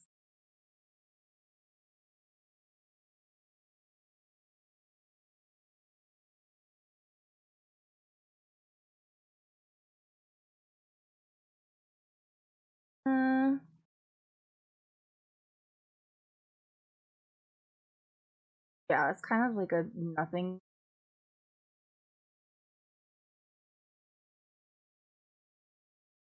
Oh, how about something about this? Because also forced romance.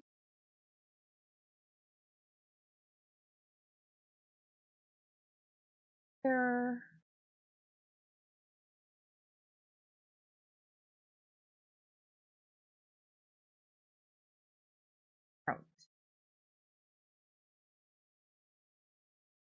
no exclamation. No exclamation points. Don't do those here. Oh, no, I'm just joking. You guys are gonna come back from ads and you're gonna see this really great thing that I wrote. I wrote it for everybody, for you, for me, for the author of this book, who I don't remember their Wendy or something. Wendy and we go way back. I've never read any of their books before. I picked this one up because it was available and it seemed interesting. And I did like it. I obviously liked it. I like the paranormal bits.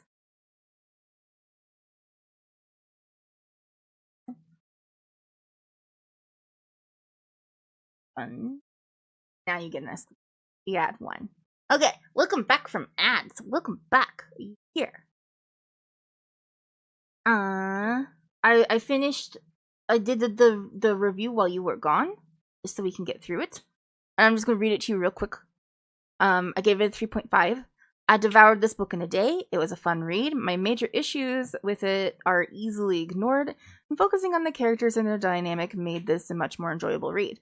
Also, I like that we didn't have a forced romance in the midst of terror, which would have been an easy route to go. The paranormal lore bits were fun too. Hooray! Let me add the review. Then I can look at. How did your 2025 go, by the way? Was it good or average for me? It was average. You know, it's fine. Every year is just whatever. I started streaming this year. I've been doing this will be my 5th month. I've been doing it for 4 months, and it's been fun. And it's given me it's been personally fulfilling for me. So that's kind of like a nice positive. And I started singing more and like really working on music, and I ended up meeting and finding some good collaborators. So I'm really excited for and possible prospects with it, even though we're focusing a lot on reading right now. Alright, anyway, we finished that one, and there's only one more left because I accidentally read that one in a day, and I picked up this one because it was very short. A little novella, Victorian Psycho, also was one that was recommended by Glitch. So I was like, okay, well, we'll go ahead and grab this one. It was set in, I want to say the 1800s. Doesn't actually say. A little bit of a historical fiction horror. Does it say when it was?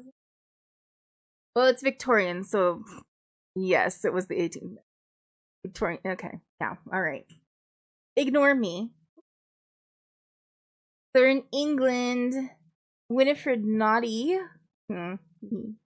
He's a naughty girl. Arrives in Ensor House prepared to play the perfect governess.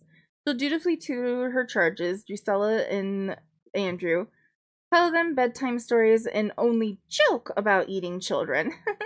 Just a little tiny joke. I start at 3 p.m. CEST, which is 9 a.m. EST, on Monday, Thursdays, and Saturdays. And then sometimes when I just fucking feel like it. Sometimes we'll just do a random one for funsies.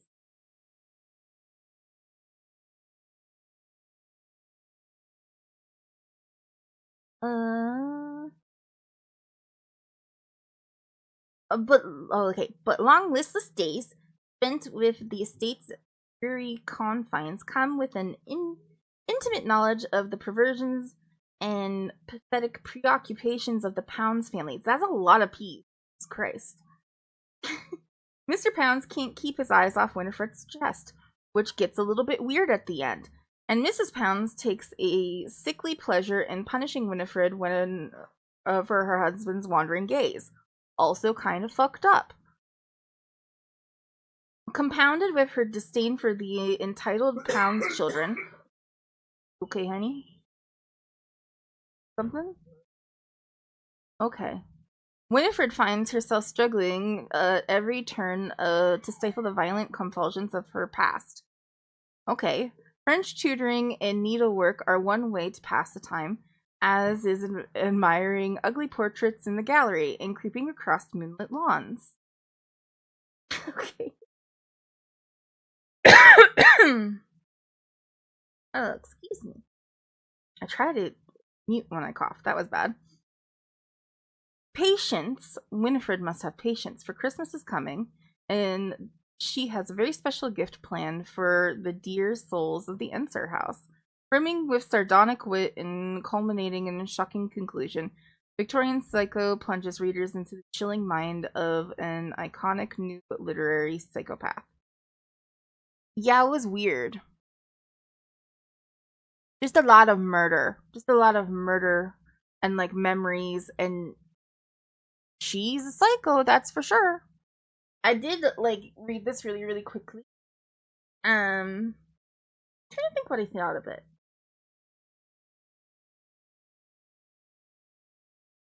I did see the comic elements to it that she kind of like. I don't know. The majority of the time while reading it, I was just like, oh, weird. I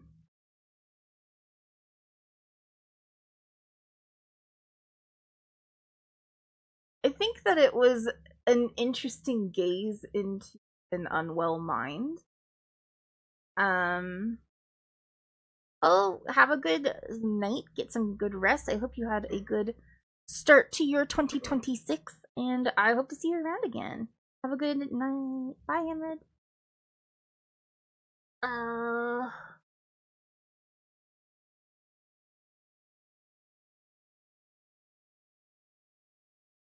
Okay, bye, Jinx. Get some good rest too. Everybody's going to bed. Go ahead and add the review now, so I can fix it up.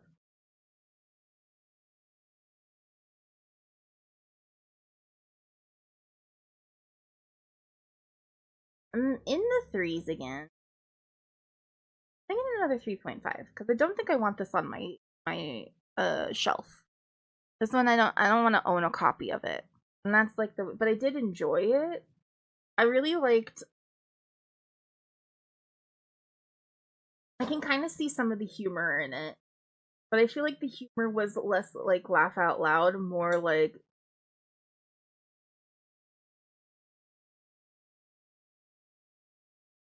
it was more of an oddity sort of humor than like a, oh, that's actually kind of funny.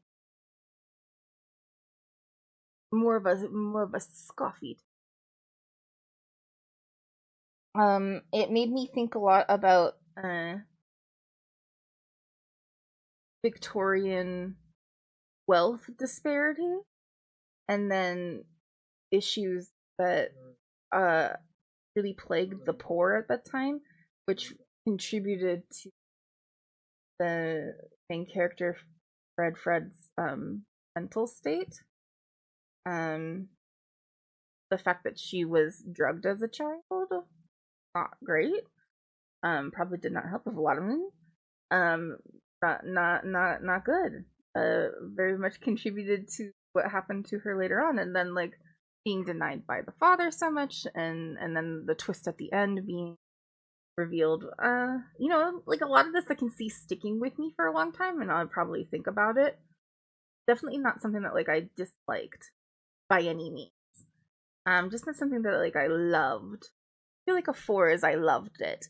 This is a I liked it. I had fun. I could have loved it. Maybe it also could just be the pacing of it, that it was very short. But honestly, I don't think it needed to be that much longer, but we could have gone more into the interpersonal connections and her struggle to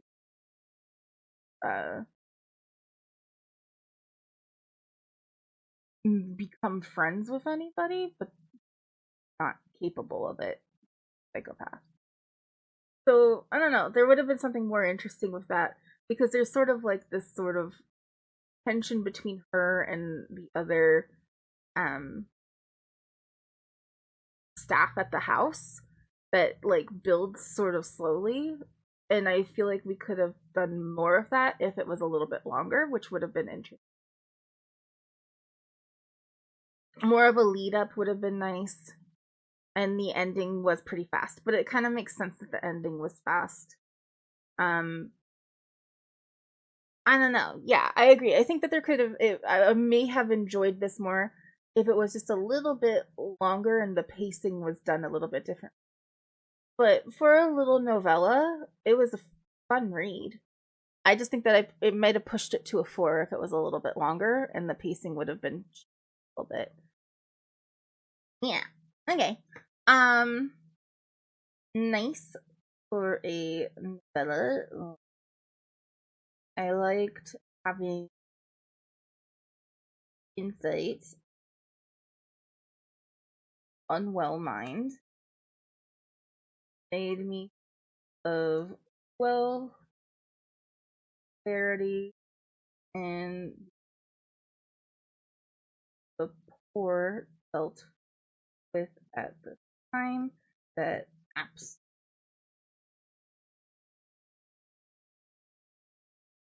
did Fred's mind,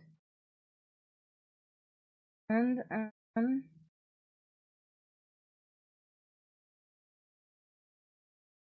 I think I would have played this more had the longer, and the pace was more consistent. Look at it. It's freaking bats. I love Halloween. Les, thank you for the raid. This is like my second raid ever. Welcome in, everybody. Hello. Hi. Happy New Year, everybody. We are just finishing up things that I did I read. I need to figure out how to spell pacing. Hastening. Pacing was more consistent. Welcome, second raid ever. Yeah, I know. I guess I just raid at a really terrible time. Wow. I may stream at a terrible time because a lot of people just like don't. Or I raid a lot. I raid people. Nobody gets to me. I got a raid on my birthday, but I raided like I streamed super late that day, which is something I should consider, right? I should consider. Anyway, we're adding this review, and that was the last book I read this year. We can show you all now. New Year going well. This year I read 116 books. I started with this book, which was a good book, and then I was gonna say, no, because streamer bot's down. I think we do shout. Yeah, you can do it through.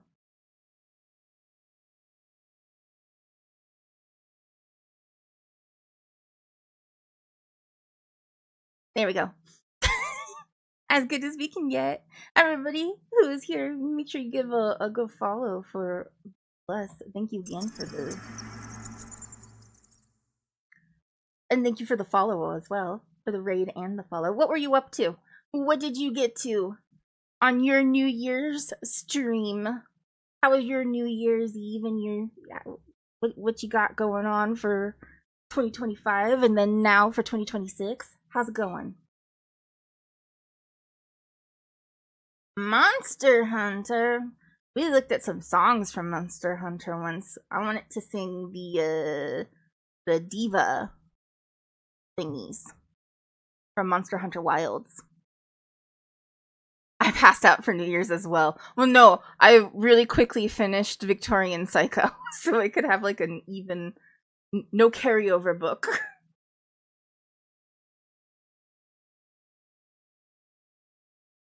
I think that's a sign of adulthood. You're just like, oh man, New Year's? I'm just gonna go to bed like normal. I got work to do.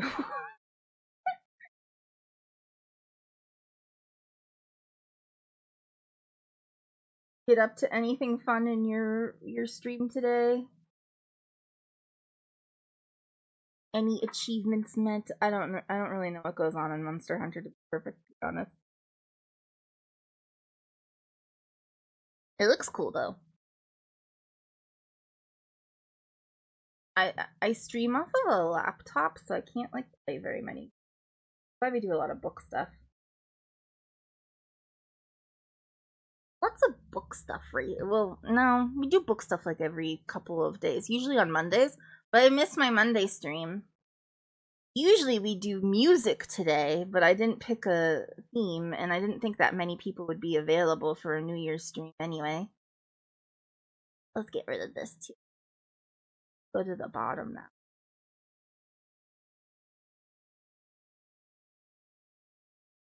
Is there anything else? Oh, we can just look at our regular stats. So now it's updated. 114 books. 114. Ooh, rare mats. You also got rated. That's nice. That's fun. Good times.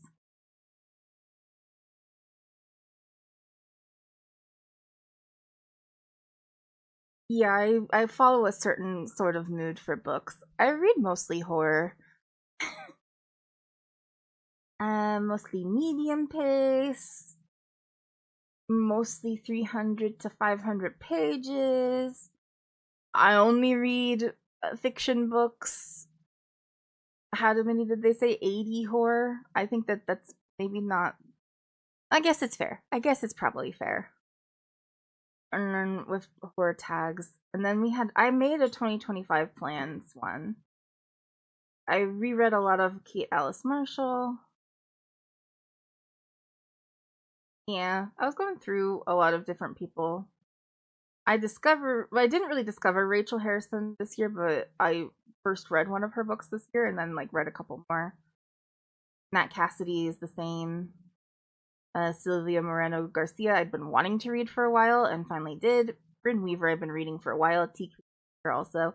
And Joe Hill I finally like got down and read some Joe Hill and really did enjoy it. I only read it in English because that's the only language I know fluently. And then my star ratings, which I see, there's so many I just didn't rate consistently. I don't think that this is a good thing to look at. That's cool. It's good. We did it. So much fun. Hooray. What else can we do? What else can we do this one? We should look at the challenges. My 2020 reading goals. I don't want to do pages. I prefer doing books. So let's think.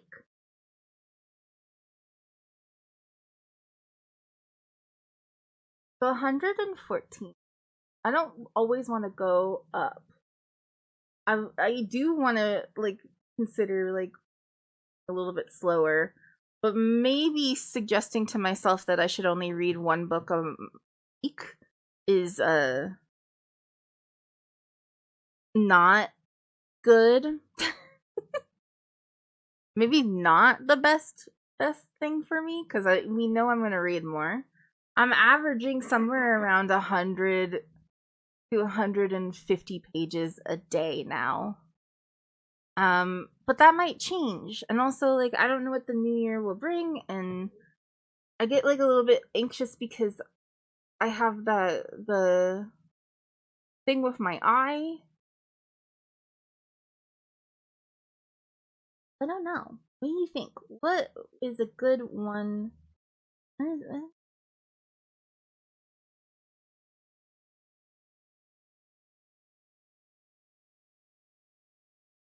Maybe we think about months instead.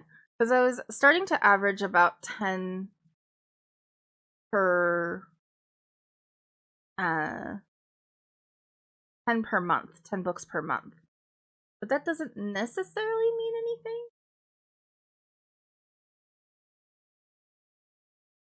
There was a couple that I was like, I'm not sure if I'm going to meet that. And then there were a couple that I exceeded it. But that would have put me at 120.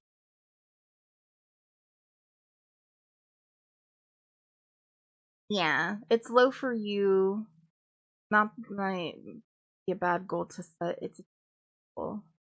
That's the thing. So we have a setting goals. My thing for setting goals that I think is important that we should all recognize, especially because like maybe you have a disability like me, like a physical disability, and you get sick a lot, and you know, something like that. Or maybe you have like a more mental disability going on or something like that, like where you struggle with focus and things. Maybe you have ADHD or something like that. You need to still set goals for yourself so that you're capable of feeling that fulfillment and personal fulfillment, but you need to be able to have the expectations of those goals something that is achievable, because not being able to meet the goal is going to be harder than keeping consistent, if that makes sense. So like I do this thing where like I made a video a long time ago, a couple years now, that is not a great video because I had a shitty mic at the time. But I talk about my sort of like method for, as a disabled person, how I can make myself feel less useless, because it's one of those things that I really struggle with, is that because of my disability, I'm not capable of doing all the things that I think I should be doing, like holding a job. I can't work. I'm not capable of like doing things outside, or like physical things like keeping up with housework and cooking consistently. So like then I need to, it makes me feel useless. It makes me feel like a burden. And I want to like pull myself out of that sort of thought process and mind patterns, because I think that that just sort of serves to make me feel worse. And I need to feel some sort of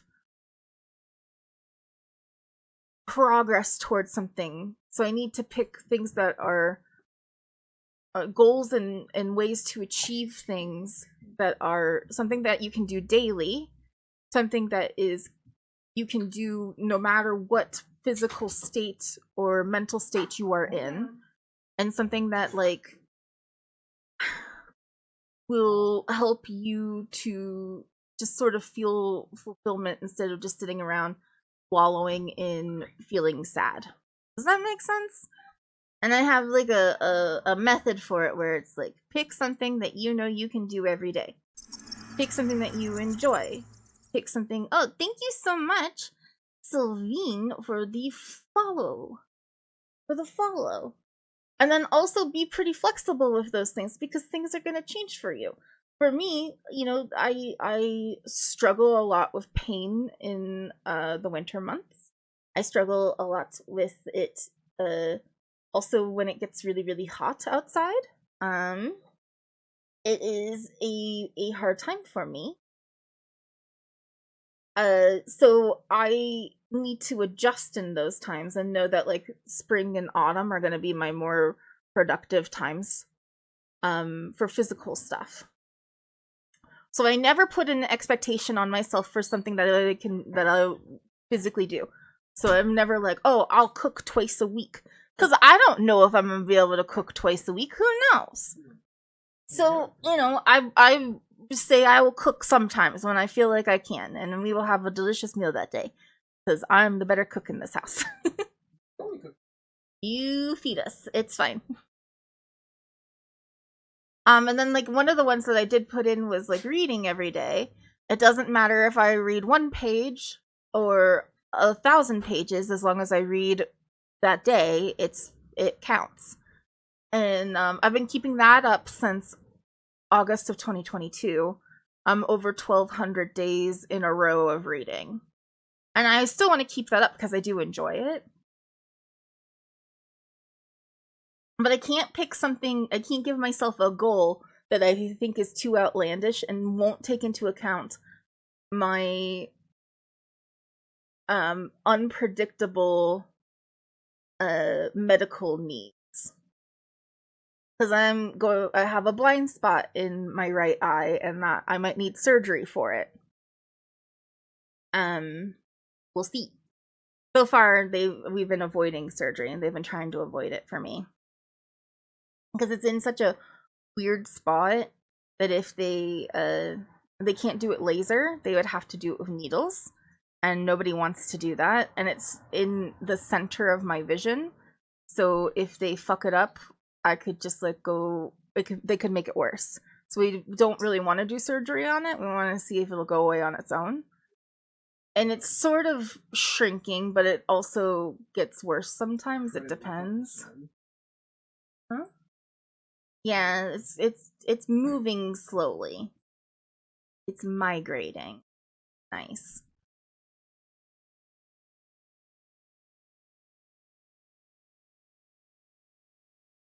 My dogs are fighting over the spot. Damn, that's a lot. Oh, so hi. Hi, Cass. Welcome. Yeah, no, so, but that means that, like, if I have to have surgery on my eye, I'm not gonna be able to read that day. And then I'm gonna break my streak, and I'm gonna be so sad. So I need to keep into account that. I don't know if saying 1 book a week is fair, and maybe we should say 8 books a month. Maybe, well,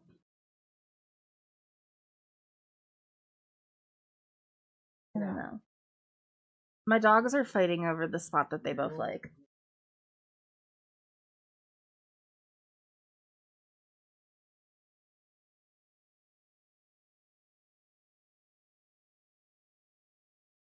Now he doesn't understand what's happening. He thinks he's the center of attention. Okay. Ignore the dogs. Oh no.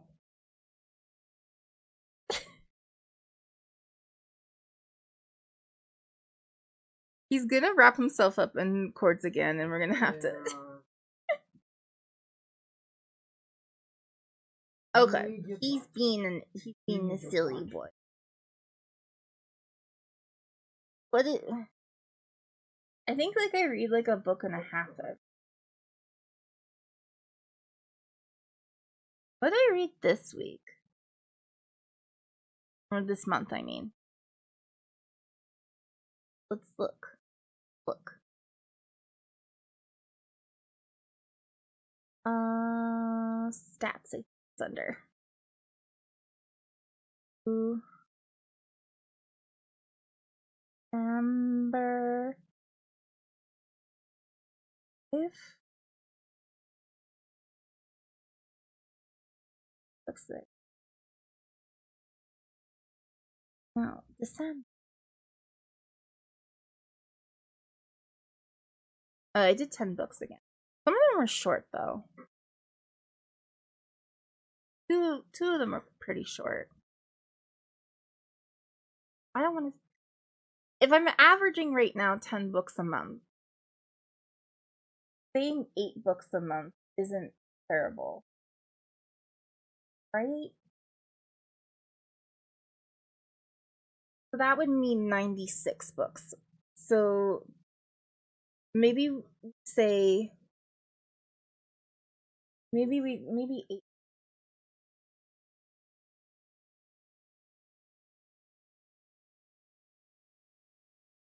I think that's still too much.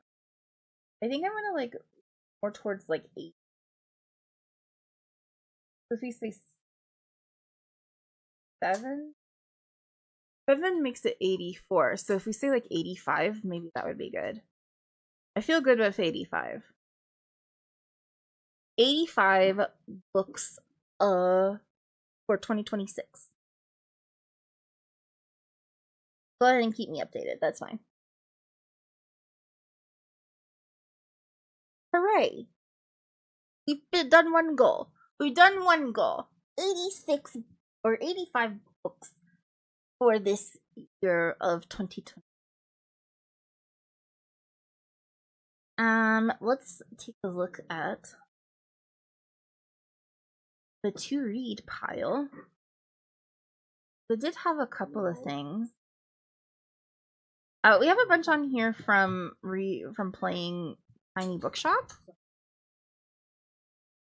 And they apparently my dog is an asshole.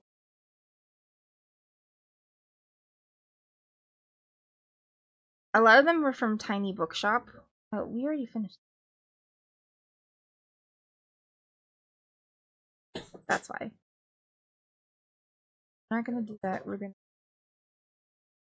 They're really weird with additions on this one. I also finished this book. Here we got them all.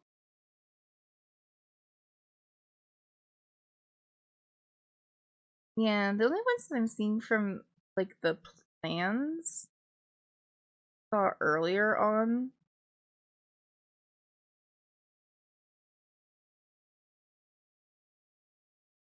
were these.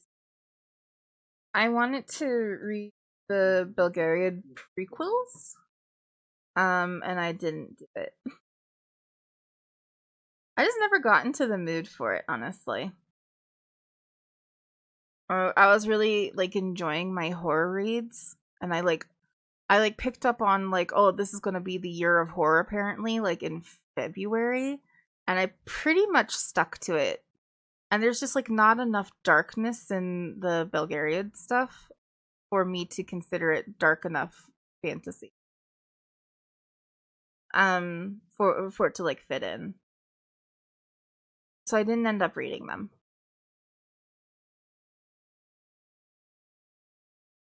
I think those are the only ones. I kind of had wanted to reread from the John Dies at the End series, because I really liked that book when I read it, 10 years ago or something like that. And I have never reread it. I don't reread very often. So maybe I want to try to that again. I would want it to slow down and not focus so much on getting the new things coming out, but there are so many good new things that came out and I wanted to read them. I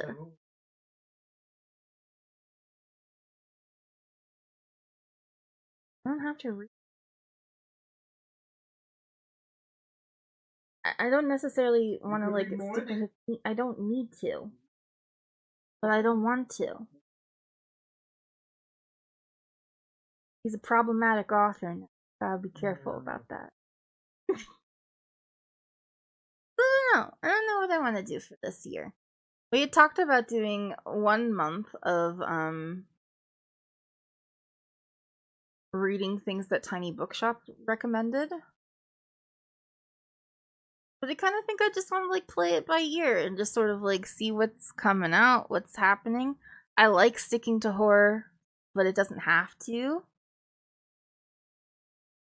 Ah, hello.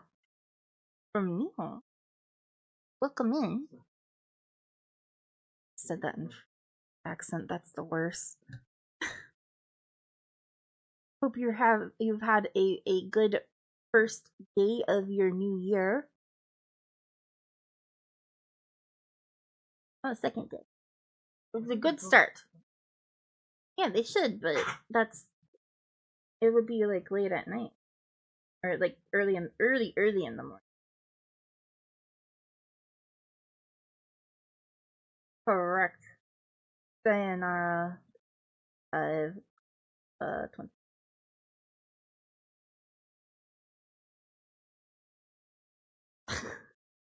What my husband is for dog. Don't abuse the dog. Abusing the dog with kisses, he says, and cuddles. He's not having it. Okay, so what's happening in my house right now is the preferred spot for doggies to lie down in is underneath my husband's desk, at his feet. They both like to be underneath the desk, and there's a little bed there that we've put there when we only had one dog. And anyway, Sapphire, the older one, has been under there the whole day. She can fit through the back of the desk, so she bullies him to get out of there, and then steals the spot from him anytime he successfully is able to get it. And he has been really sad and upset by this. We've tried to give him other spots too where he's more comfortable. No, he wants that spot too. They just fight over the spot constantly. And today she's been extra aggressive about not having the spot there. And so now my husband has pulled her up onto his lap and is holding her just so our other dog Uriel can be in the spot for a little while without her being able to steal it.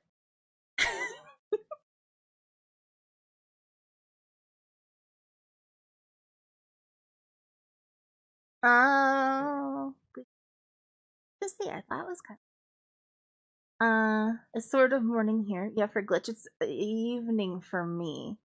Just about to hit evening. It's almost 6 p.m.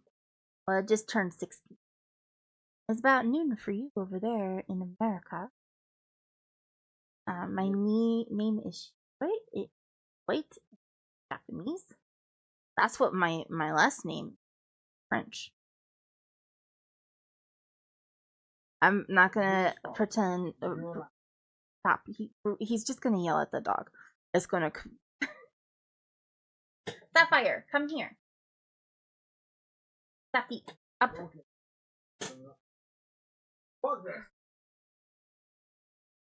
I hate my dogs. And by hate, I mean love. Come here, Sapphire. Real. Come sit with.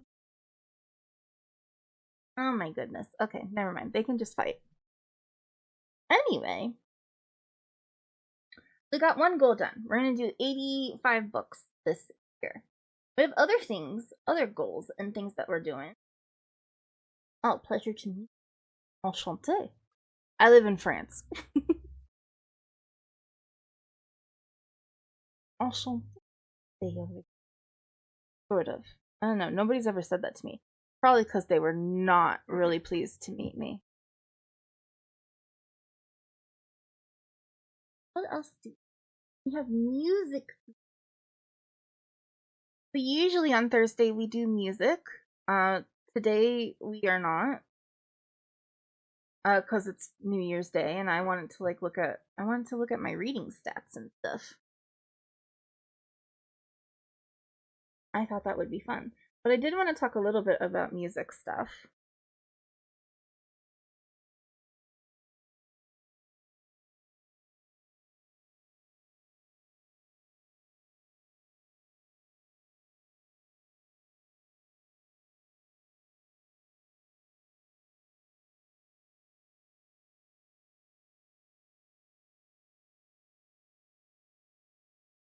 Welcome.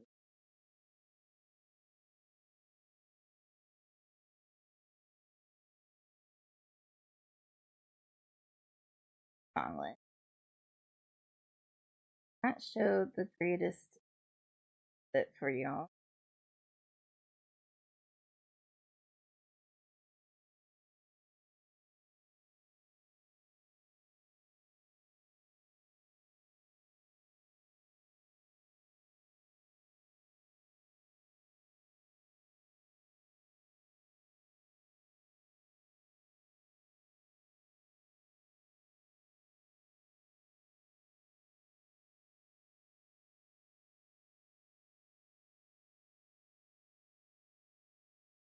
Am I gonna sing? I don't know. I could do a little sing here. But I just kind of wanted to talk about themes and get the songs that we learned this last week.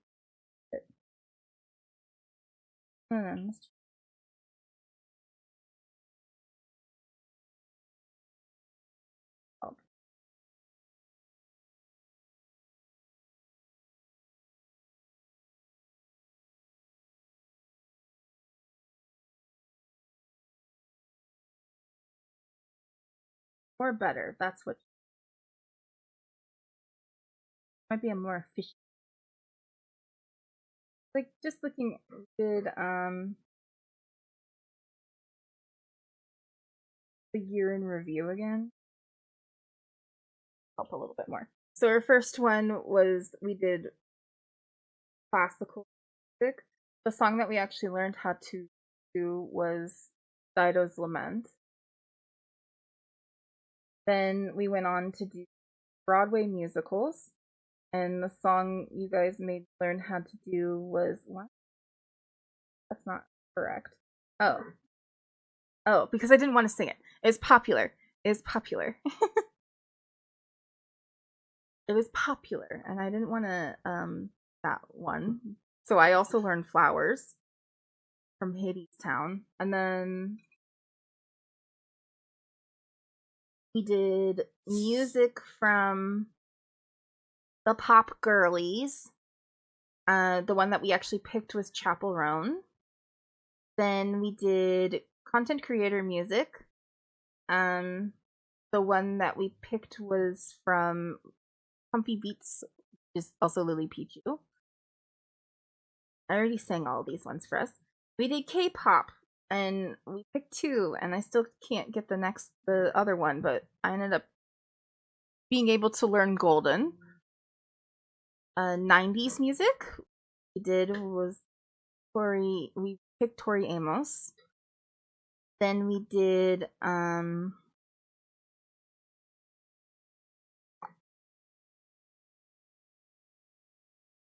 symphonic metal was the Crown Solace one that we picked, which I mind also fun. Then we did a ton of video game music. From that, we've added into the repertoire Lumiere, uh, Alicia, Feel, Lingering, Down by the River. We did end up also adding in Lullabies of the Manifold, but that was on my own. That was because I liked it. And then in the last couple of weeks, did some TV stuff, and we ended up adding in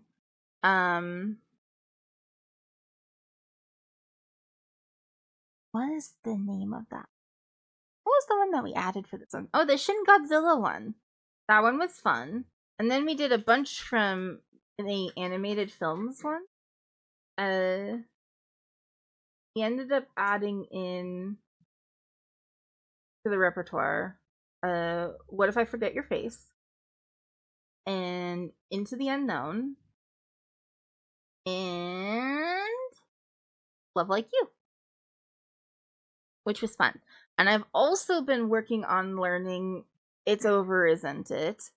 And Everything Stays for some covers. So, like, honestly, that was just 4 months. We did a whole bunch of interesting stuff with music.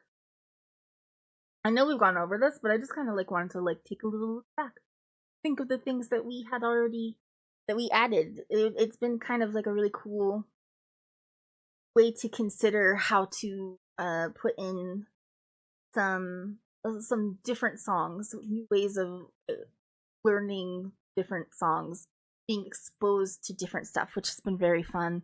For anybody who's still here and who was a follower, I can't. We do have a Discord. There is a link to the Discord down in the description of the stream. Should be in there somewhere, I'm pretty sure. The only reason StreamerBot is broken. My whole life has been upended by StreamerBot being broken today. So I guess I kind of like want to think about goals music wise for 2026, and I would love any feedback anybody has for music goals.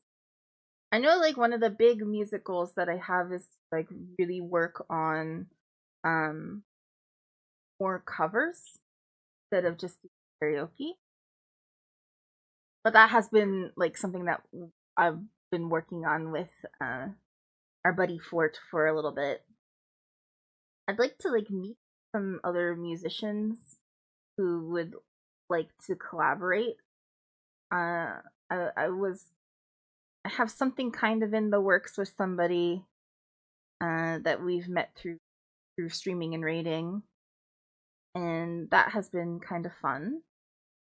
But or exciting because we picked a song and stuff like that, but we haven't like really worked on it. Or as with Fort, like we've actually worked on stuff like that. We're trying to come up with things that we can do pretty quickly as well while we work on these longer projects. So that's sort of where we're headed. But I'd love to be able to like put out some good music and like kind of grow that. But I don't really know what I want as far as like what direction I'd like to take for like learning new songs. I don't know where that's going to take us. But I do know that for 2026, we'll be working on songs. We will be doing a lot of more singing. And I'm going to have covers come out. And that's like really cool and exciting. I just wanted to tell you guys that about that stuff. So 2026 goals. I don't say resolutions because I don't do resolutions, but I have goals for 2026. And they are read 85 books, which I think is completely attainable. And then really like focus on doing some covers, some good covers. Cover work will be happening.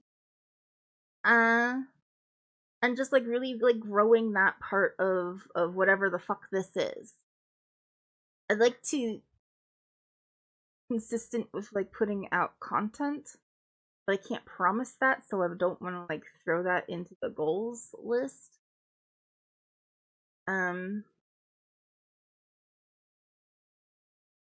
But I would like to say, like, you know, I want to be very consistent with streaming at least. If I can stick with that, I think we'll be in a good spot. A good spot for the upcoming year. Being at this place that I'm at right now, I'm so grateful for everybody who has been supportive and who, you know, pushed me to and start streaming. But being at, you know, what are we at like right now, 120 followers for 4 months of streaming, that's not common for a lot of people. So I'm very grateful for everybody who's like stuck around and who has been supportive and so friendly and nice, and the little community that we're building has really given me, it has turned what was initially just like a really shitty year into something that has been really nice. So I really appreciate all of you. Hello, welcome in our first time of a traveler. We have a traveler in our midst. The traveler, perhaps, mayhaps. The traveler. Yeah. So no. Oh, I'm sorry.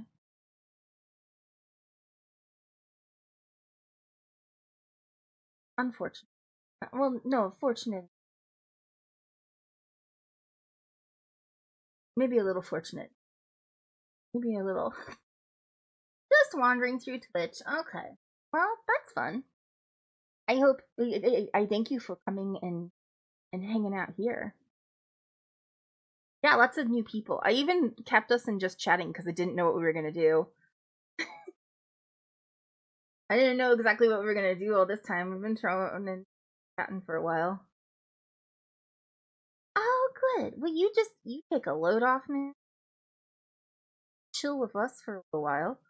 I'm pretty low on that one. Sure. Just talking about New Year's plans and goals and wrapping up 2026. We read 114 books in 2025. I mean, we were wrapping up 2025. I can get numbers correct. You've been going your ninja way. Fun. 114 pages or books are pretty good. My oh, it is the way. My way is the way. Okay.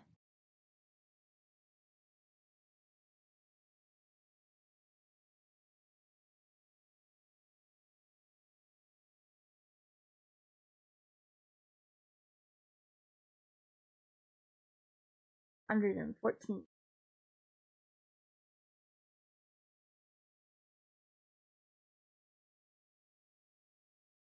9:30. What? It should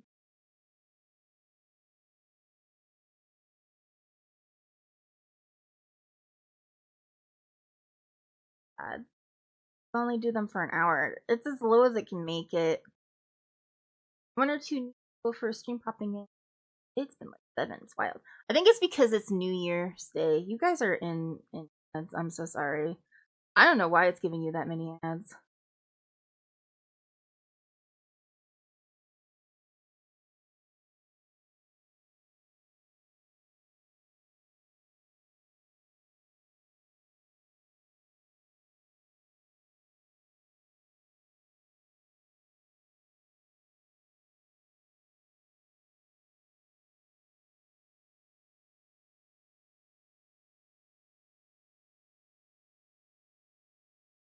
Yeah, I don't know what Twitch is doing to people if they're showing you 9 minutes of ads.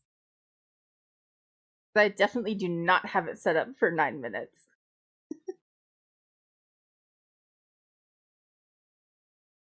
Oh. They're not the 9 times. It's the lowest.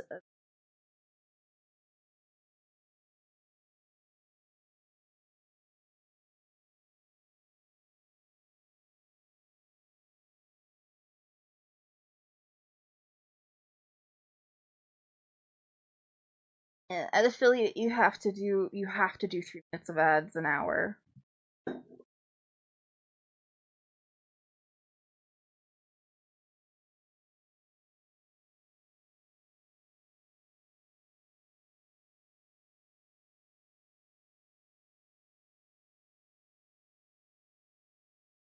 Oh, American Taco Bell. Cool. I get KFC every while. Ew, Shopify. You guys should be back now. Well, in a minute. Be back now, ish. Or is your hair thinning? No, it isn't. I think we might do a little singing.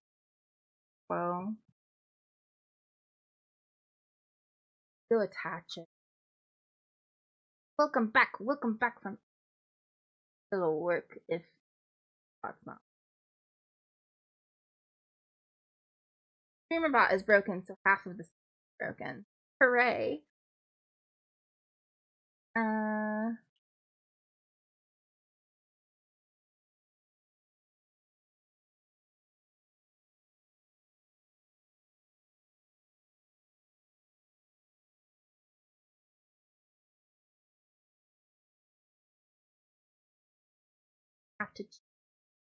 Have to change my that we're in.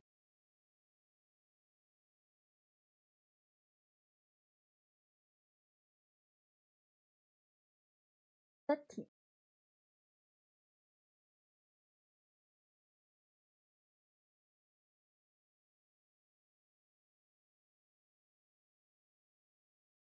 We're gonna do singing. Why not? Let's do a little singing. We're usually on this day, so let's get over to music category.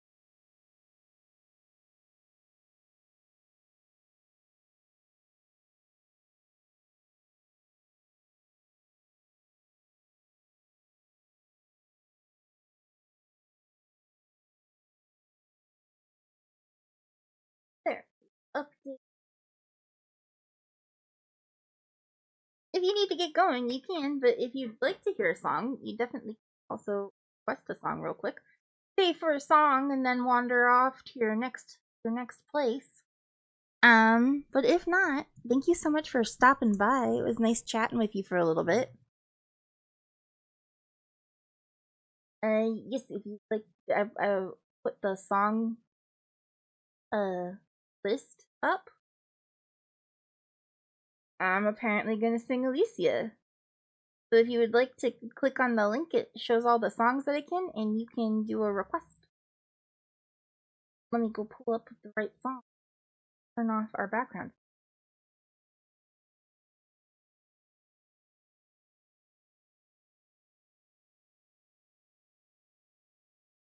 Most importantly, put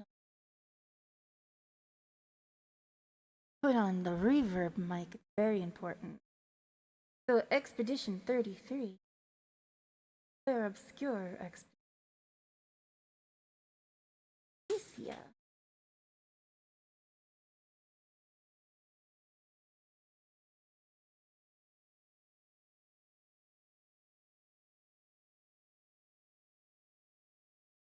Soy doleo, moi done.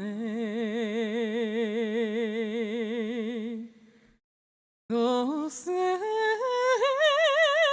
done, ara soy ka tovla. Do se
got a song and thank you, Sylvana? I don't know, Sylvine?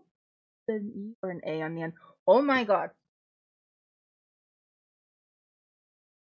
I think that's an E. Hi again. You know, you already got us, but this is a good addition to it. So because I read it as Botha. Now both dash A makes sense. Thank you, traveler. I'm so glad. It's okay.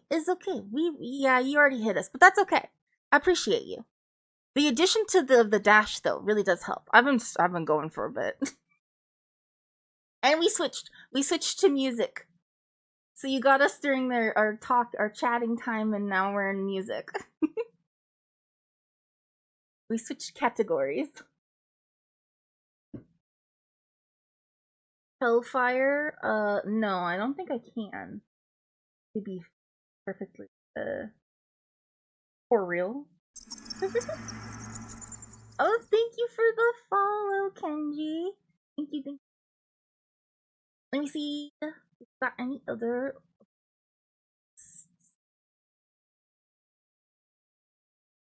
Oh, we got Dolly Parton.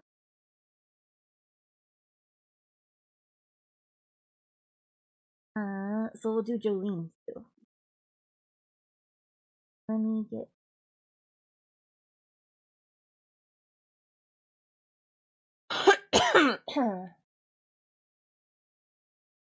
Dolly Parton. Portal. No, it's under D. That's the way that it does it on there. Jolene. Oh yeah, thanks for stopping by.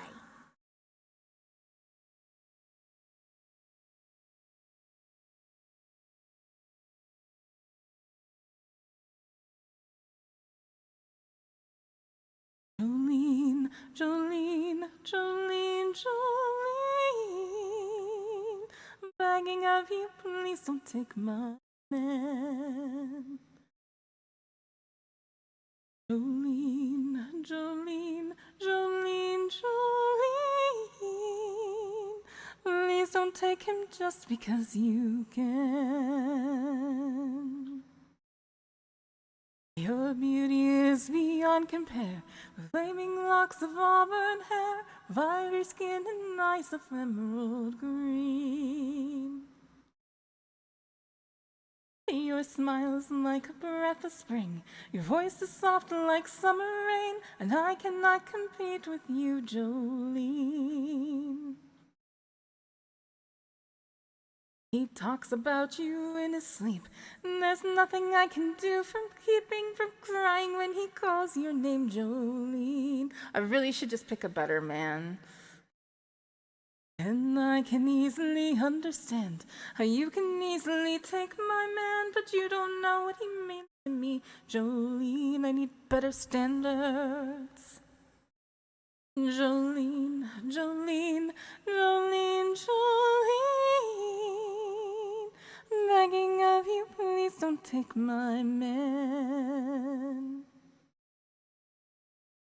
Jolene, Jolene, Jolene, Jolene, please don't take him just because you can. See you later, traveler.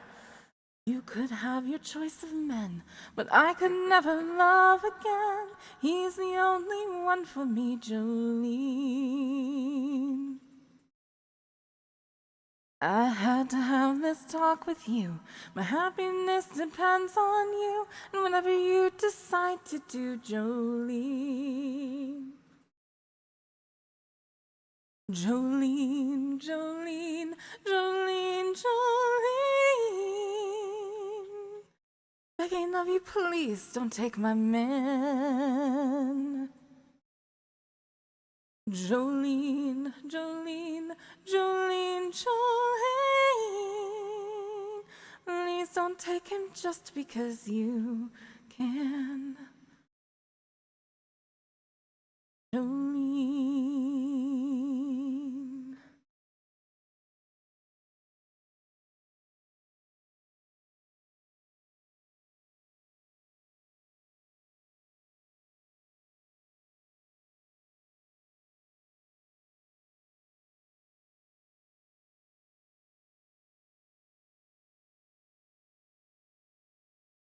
Okay. We'll do Lullaby too. We have Warframe one. Thank you. And then also, if you just like think I could.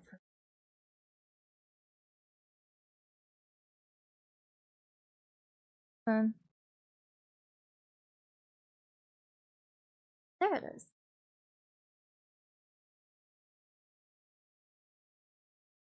Apple.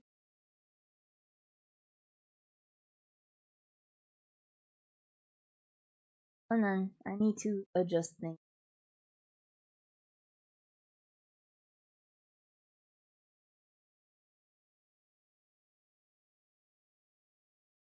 How's your guys' days?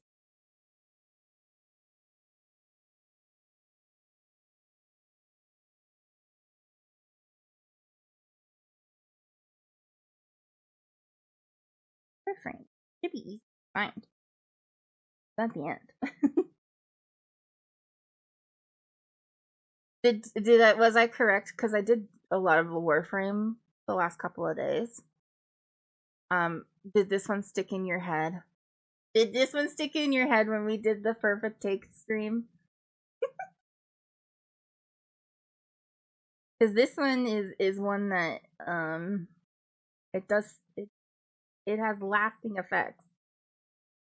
At least for me.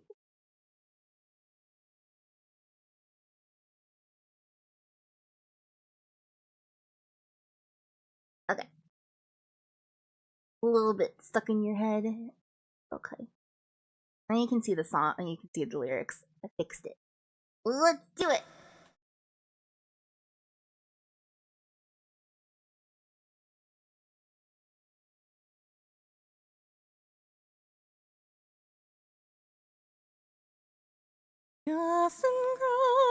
Cast and cry, raise the million pylons high.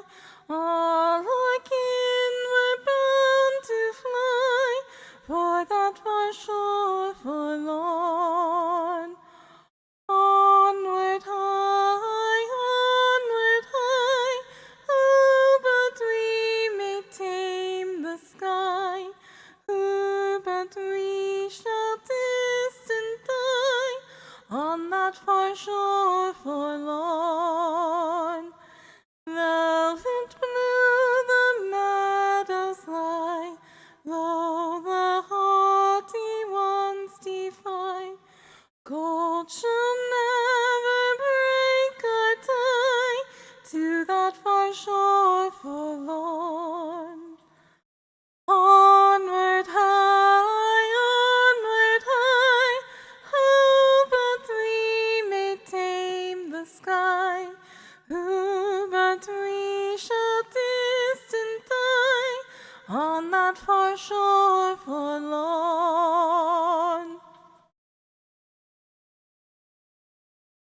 Maybe we shouldn't headbang to the...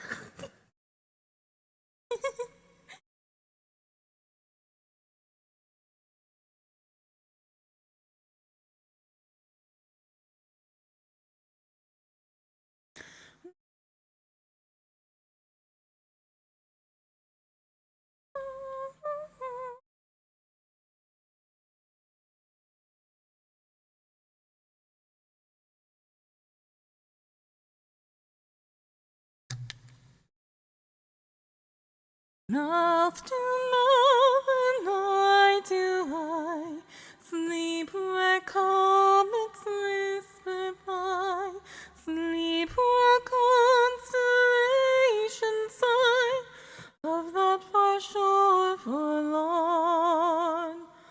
Onward high, who but we may tame the sky?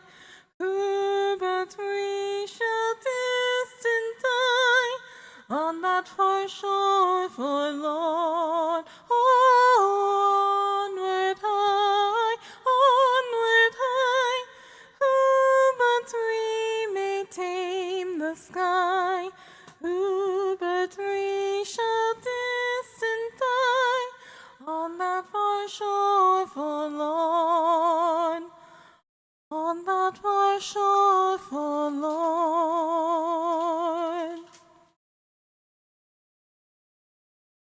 Yay! That one's so fun. I like it so.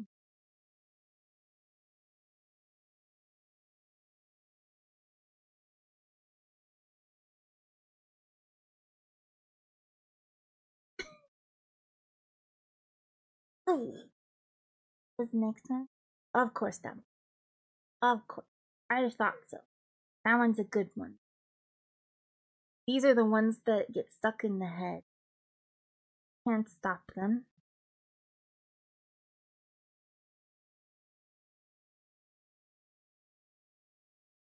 You can't stop these ones. They get stuck there, and then what are you gonna do? Sing them, apparently. Down by the river.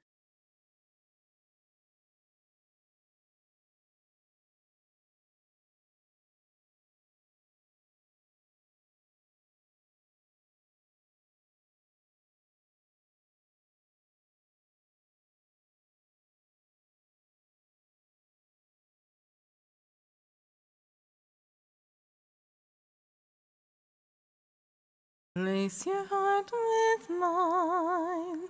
Let your sleeping soul take flight. Take me through the night. Down, down, down by the river. Down, down, down by the river. Hanging moon and fog, mist will lead where you belong. Sweep me off my feet. Down, down, down by the river. Down, down, down by the river. Down, down, down by the river. Inky embers swirl and dance, just like the flames to take a chance to be with me tonight. Take my hand and hold it tight, 'cause you and I are everywhere. The night is young, we're going down, down, down by the river. Down, down, down by the river. Down, down, down by the river. Don't wake me up, just leave me there dreaming.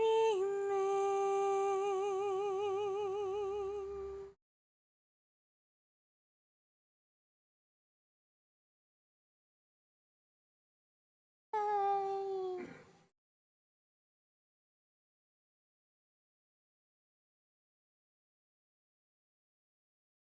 I think I'm gonna do last.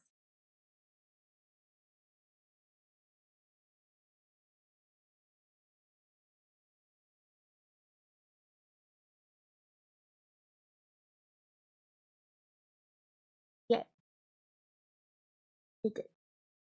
We are the best, apparently.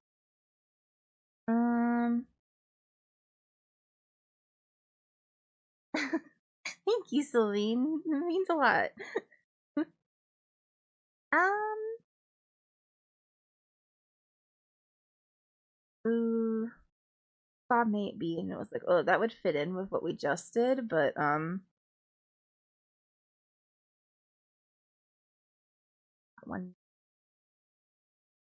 Oh,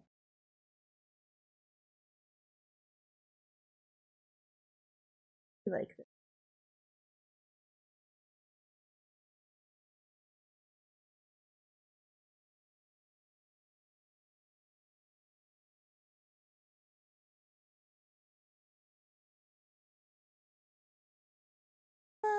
Through the mist by the milk light of moon, all that was lost is revealed. I long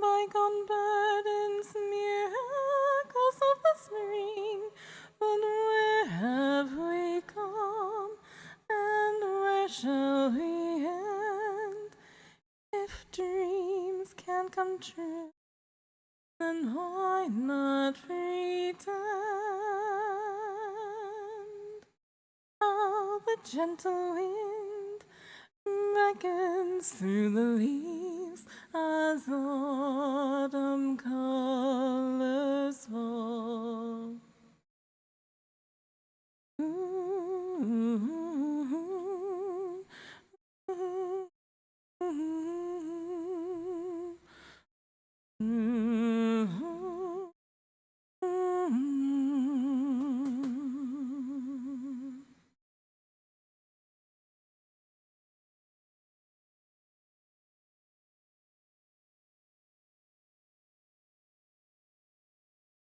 How the gentle wind beckons through the leaves as autumn colors all, dancing in a swirl of golden memories, loveliest lies of all.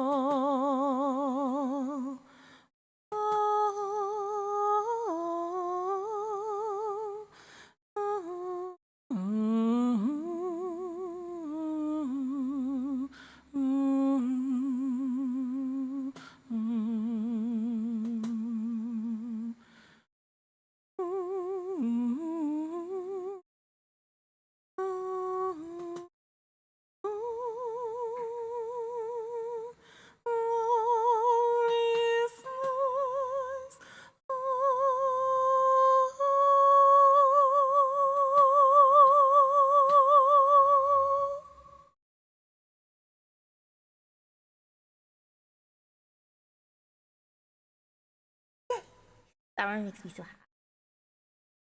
That one makes me so happy.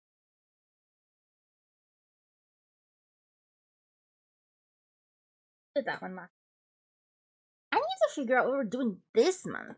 I know. I wish the channel points worked too. Ugh. I hope StreamerBot gets fixed. We should pray for StreamerBot. We could throw on the song that I hate singing, where there's that long time to pray, and we'll just pray for StreamerBot. Hate that song.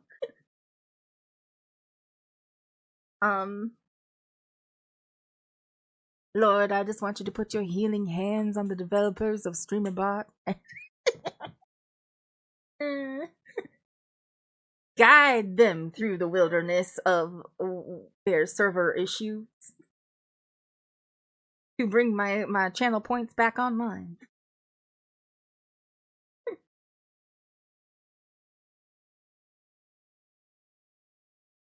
Okay. I mentioned I got a reaction at me, so we'll go ahead and throw that one on.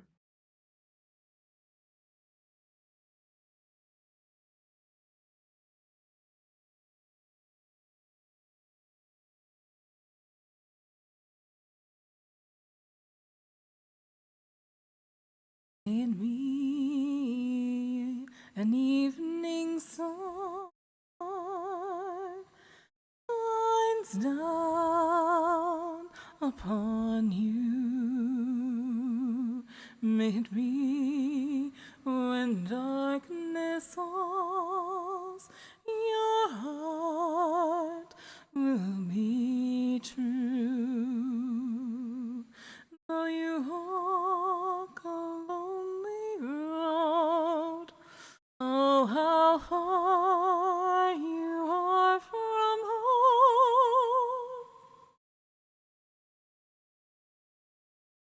Find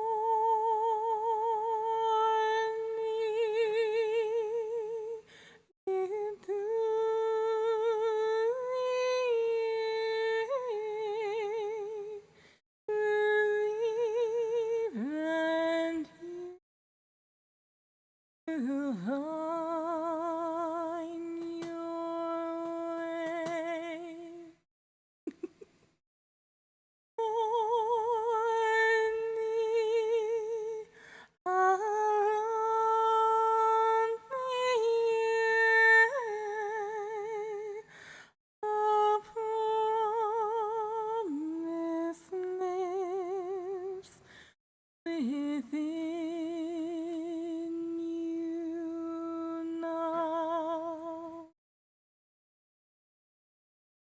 May it be the shadows go to fly away. May it be your journey on to light the day. When the night is overcome, may you rise to find the sun.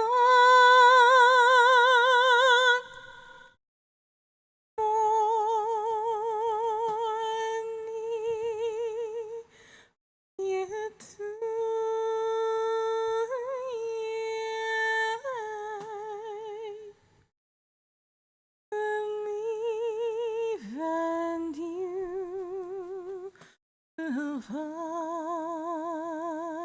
your way.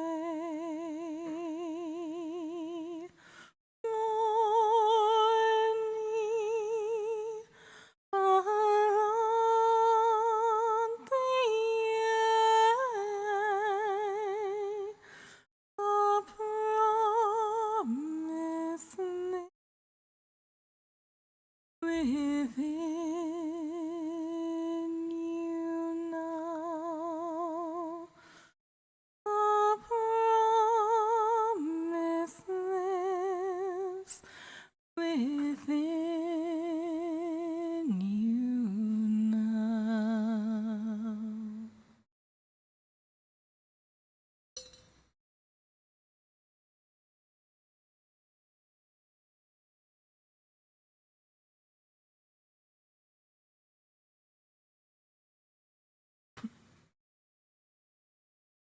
Yay!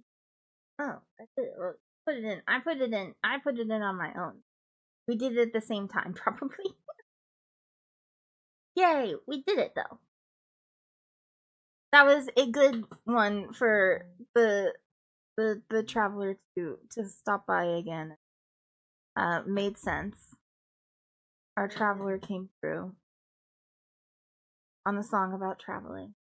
Yeah, no, it didn't come in for me when I clicked it. I was just like, I heard a reaction to that one. Let me go grab it. Let me go grab that one. Well, I'm out of water.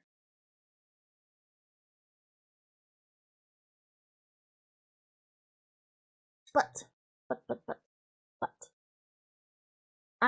We need to consider for next week. Oh, hi, Mir. Welcome. What should the theme be?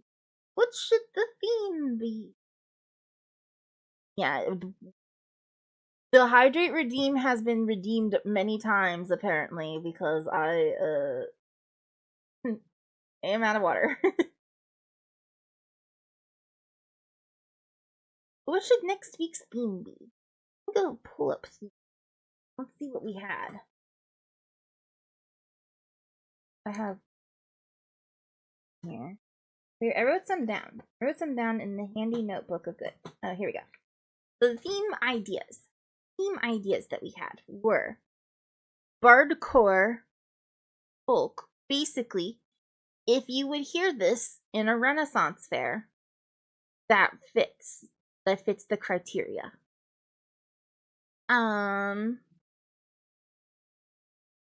We also had just flat out musicals, because there has been interest in me like looking at Epic. So any kind of musical. We've done some songs from different musicals, like film musicals too. Well, the first time we did musicals, it was specifically Broadway. Anime. Yes, sweetheart. Mama finished singing. Now it's my turn, Yuri says.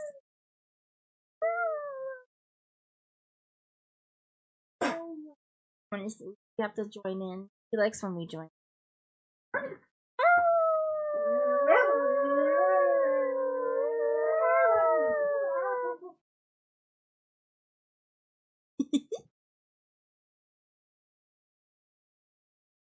Why don't you come up?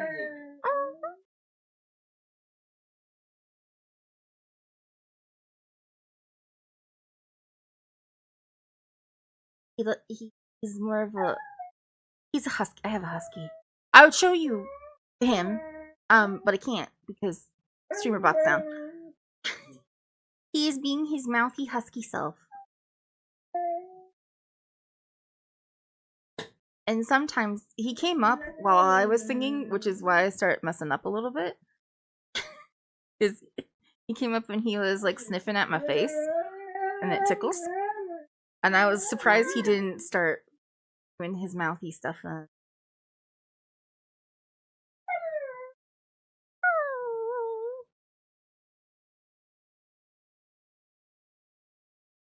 What's wrong, you? Singing the blues, it sounds like. Yeah, we got some husky serenades happening right now. It's my he heard singing and he was like, gotta do that too. Yeah, okay, so going back to it. So bardcore, Renaissance fair folk, musicals, anime. We said that maybe we should do girly pop again, because that was kind of fun. Someone mentioned 80s music. Ooh, thank you. Petras. Difference between A's and E on the screen for some reason. That's great. Thank you for the follow. We also had love songs and happy songs because you guys keep on picking the most depressing sounding song, the saddest songs for like 2 months. All I've been singing are really, really sad songs, and we need some happy. We need some gaiety in our lives. We're queer and depressed, but we should be gay too, you know?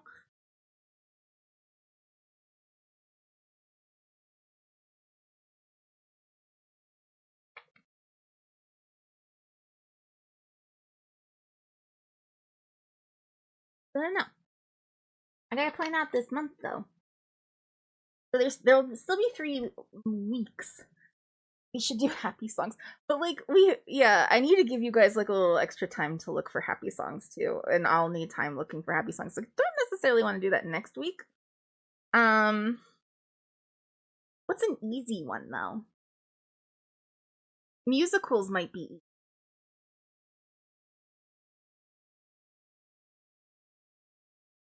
To just like start out as musicals and we can all into our your kid. Thank you for the applause. Unfortunately, StreamerBot is down. It's not my fault. So that's as good as we're gonna get. Thank you though, Minty. Oh, right. No. There's a Discord server. For anybody new who's around.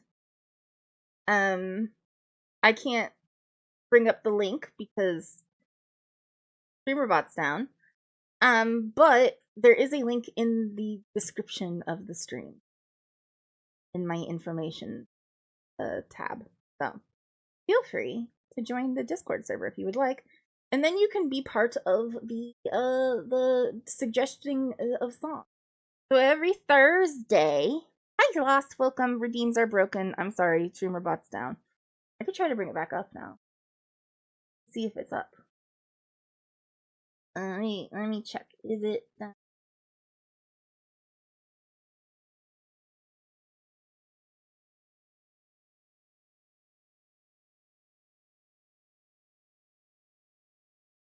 StreamBot's still down.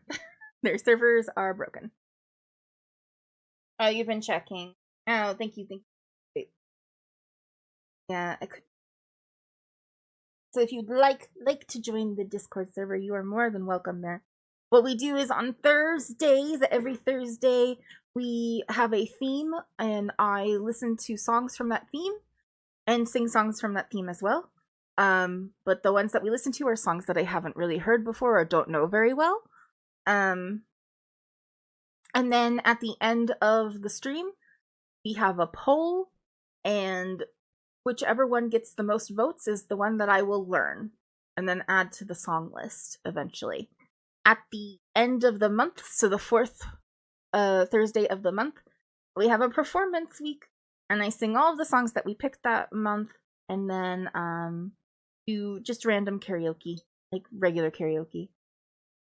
So that's how our music streams usually go, and they're always on Thursdays or Fridays if you live in a different time zone. Same idea.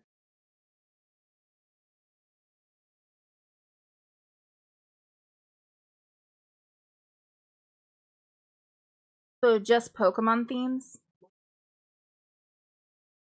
He's saying to do all of the Pokemon themes from the anime and then pick our favorite from it. How many are there?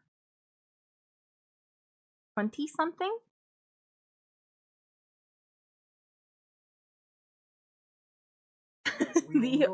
Yeah, I feel like I know that one probably though.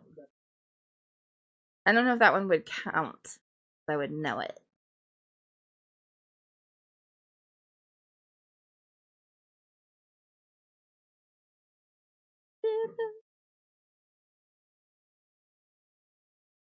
No, I'm just being silly. I'm being silly. I don't want to sing it like a ballad. Why do you want me to turn everything sad? Why do you want to turn everything sad? You are the reason. No, turning it into a ballad would turn it sad.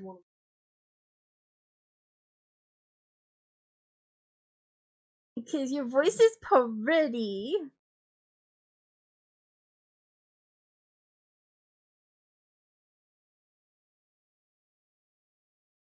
I wanna be the very best. No one never was.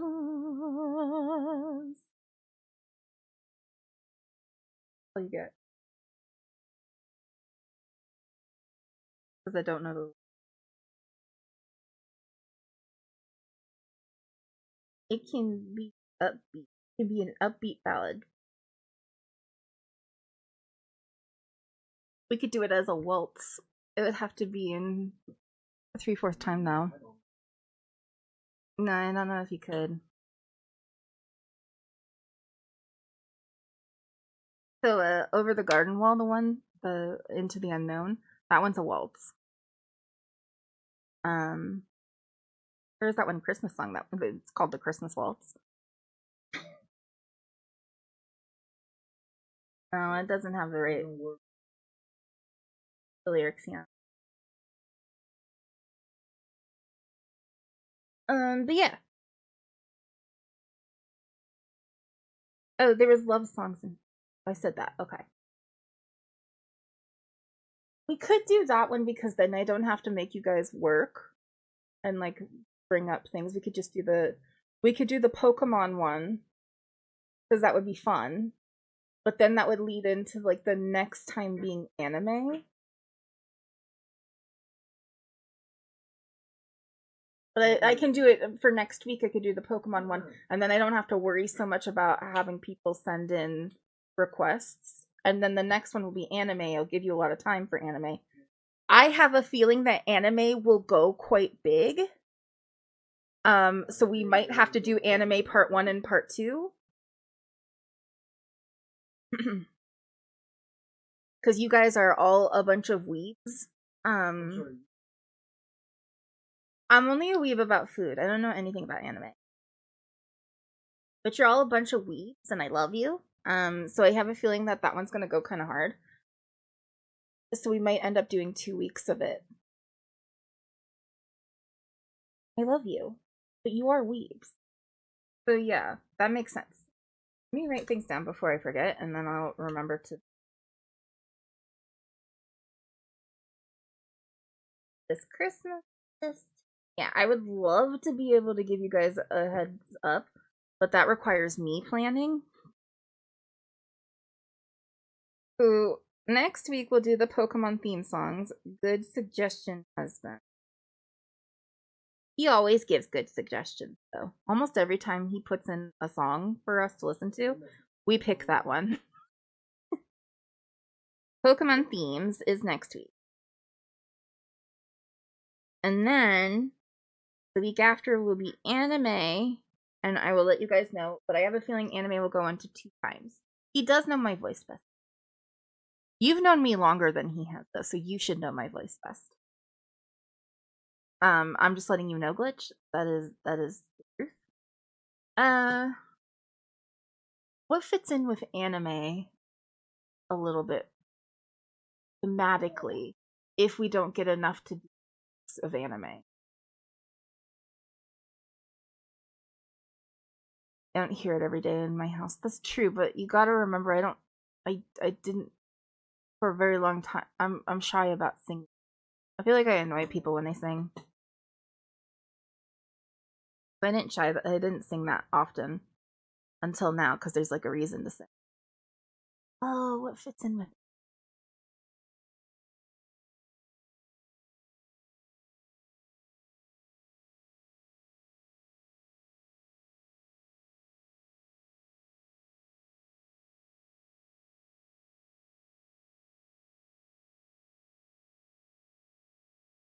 I don't think I can get out another video game one out of you guys though. Slash, I don't think it's a good idea to.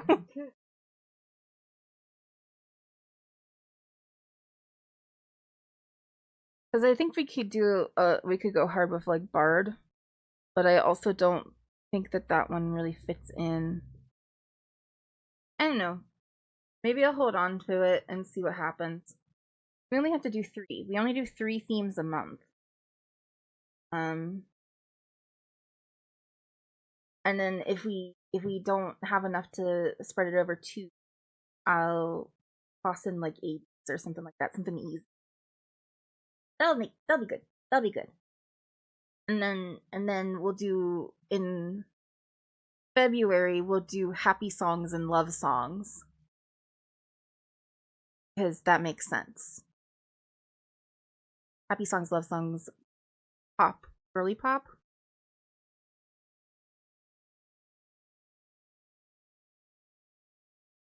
That gives us a lot of time. Okay. Alright. Plans. Plans have been made. 2026. Welcome to 2026, everybody. It's so exciting to be here. Not much has changed over from 2025 to 2026. Other than we're here. And we're real happy to. I guess. I'm gonna go be right back and run you guys an ad. And then maybe we'll do a couple more songs, I don't know.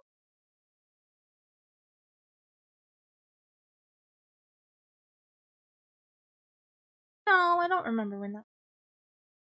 Like when you remember when that was time was to go before 6? I don't remember that. Holy shit! I have a lot of viewers right now. Yeah, okay. Didn't notice that. I can't see. Oh, you're subscribed? Well, I'm gonna go be right back, so but I'll be back in just a little bit. So also thanks for the stream streak. Streams, that's great. Okay, it's gone. I have a BRB.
Okay, I'm back.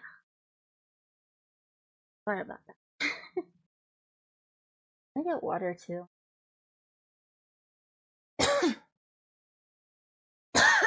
Sorry. Why I need the water?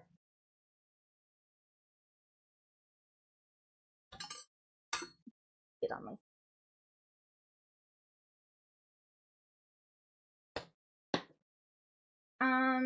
I don't know. The south, I guess. Oh, north? Oh yeah, north is over. Okay. Northwest. I don't think they'd be open today though. Are.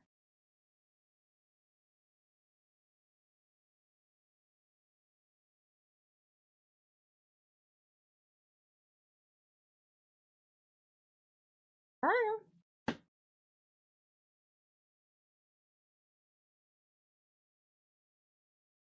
Hey. Grab a song. Welcome back, those who are in ads land. I'd like to submit a song for singing. You sure can.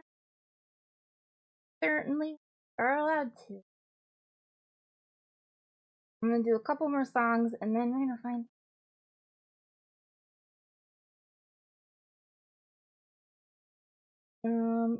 What's another real sad song you could sing?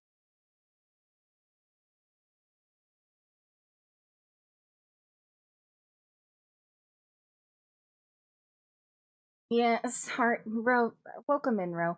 The streamer bot is down, but I can manually do that one.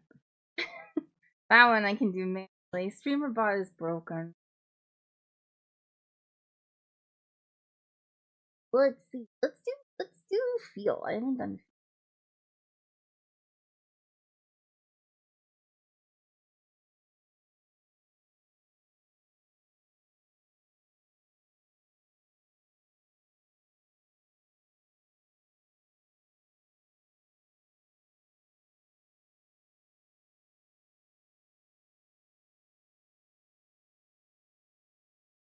Close your eyes. Come to me. You're right. Just dance with me all through the night. Turn it up. Close to you. I feel good. 'Cause I just know feeling of you. Give it to me, baby. You're alright. I feel good. Just want you to step with me, dance with me, here with me, feel alright. I feel good on you. Alright, to make a groove all night.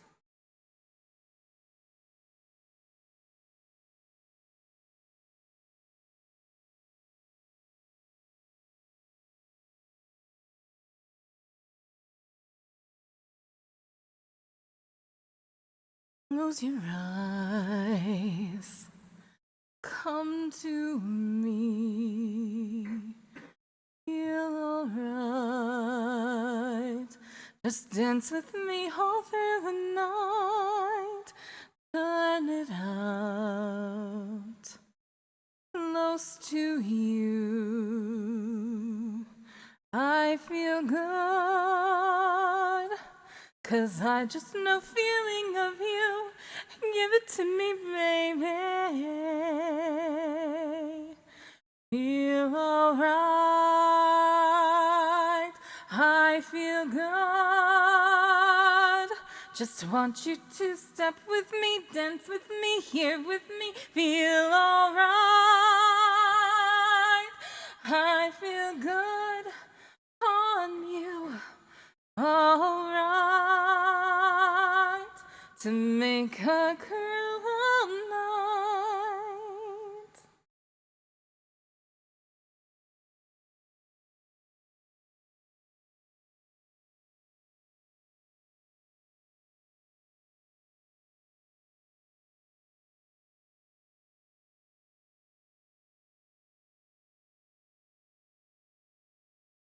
Feel alright, I feel good. Just want you to step with me, dance with me. Feel alright, I feel good on you. Alright, to make a groove all night.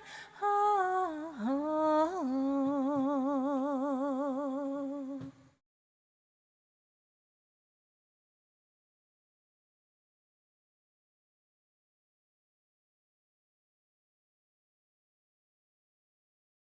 Close your eyes. Come to me. Close your eyes.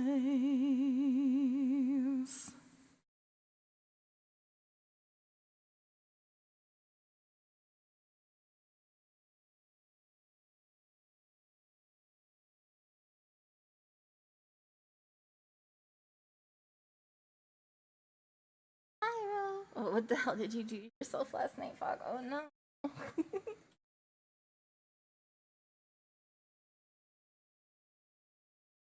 I feel like StreamerBot sort of feels the same way, you know. StreamerBot's feeling it too. Oh, hi Tetris. Thank you for following too. Welcome. That is sort of what I sound like sometimes.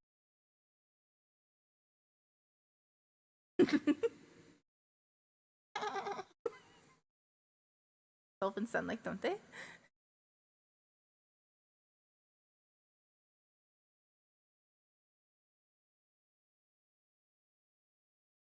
Let's see. Had golden on there. I just sing that for my.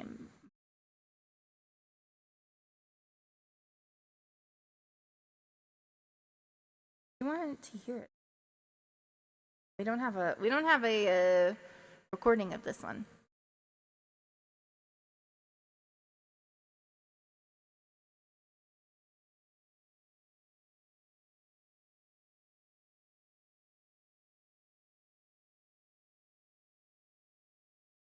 I was a ghost, I was in love.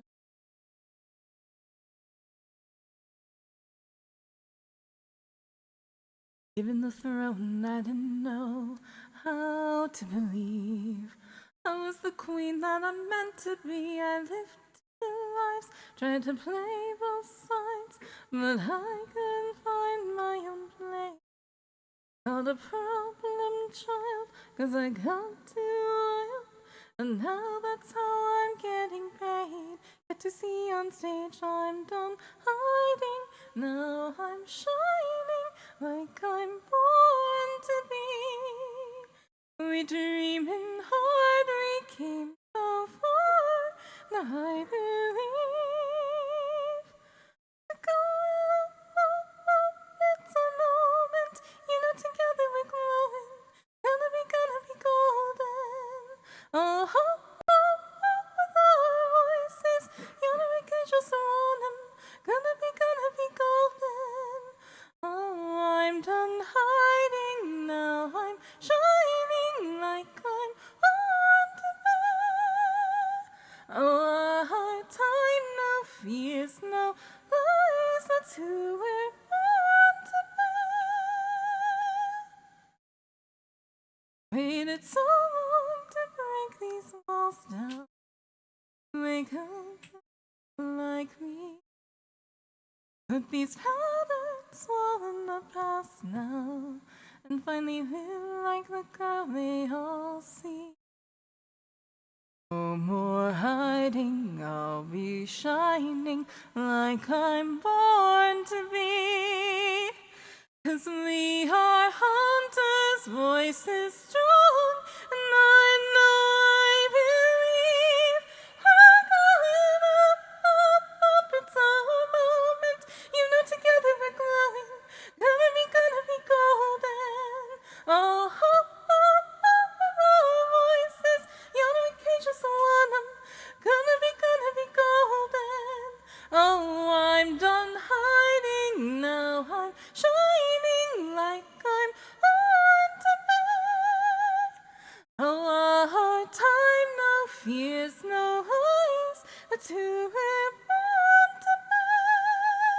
You know we're gonna be golden. We're gonna be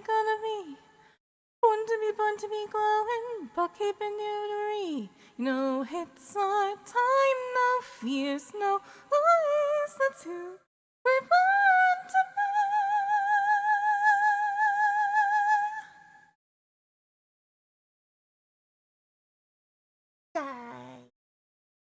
Die.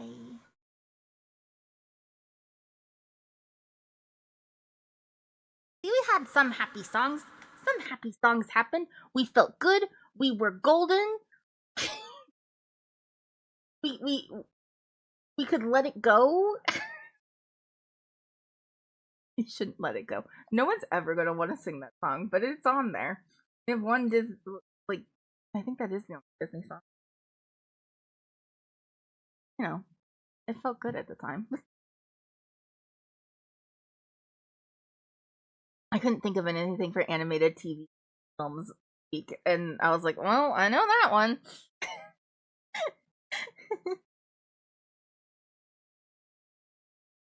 May It Be's not necessarily sad.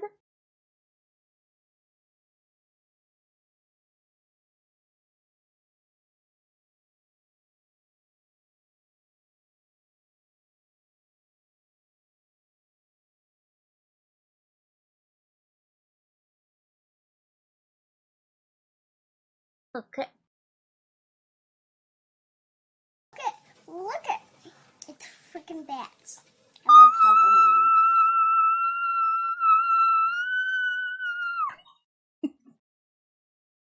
Hi! Hello! Hi! It's a Bobby raid! What the fuck? It's freaking bats! Look at all the bats! Hi, friends! I know most of you, because I'm in Bobby's stream, like, all the time. Different thing we're doing right now. Different thing we do over here. We don't do the same things over there. But we should do some of the same things. I can't do that. This whole time you had that in your throat? Thank you for the follow. Necro. Oh, yeah. Okay. Yeah, I gotta do Alicia now. Again, we did Alicia earlier, but now we have to do it again because our buddy, our best friend, it's Bobby's song. It's Bobby's song. We have to do it. This is. Thank you so much for all of the. I pronounced with I not. Wait, I'm so confused. I'm Miss Golden Tube. I'm the Golden Tube. I don't know what's happening. I'm confused. I gotta get the song. Here's the song list. If any of you guys would like to take a look at my song list, we're doing a little bit of karaoke. Let me throw on. Let me go get there's a song. This song. I should also put on the song that Bobby and I are supposed to collab on one day. It's my stream now, so I get to do this. Oh. Necro. And I like ice, not it. Oh. Nitro. Ah! Nitro. No, ice. Ice. See? That's what I did at first. There we go. Sorry, husband is telling me I'm wrong, but I'm right. Right. Alright, thank you. Follow. I think I just got a subscription too. Thank you for the subscription. Oh my goodness. I'm doing a bad job of finding the fucking song. Claire. Starts with a C. Every time we do a one of these, we learn how bad I am at the alphabet.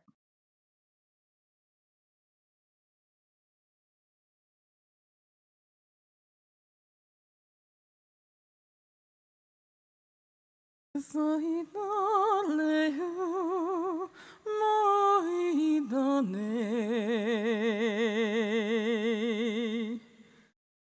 個性だねから咲かほら個性の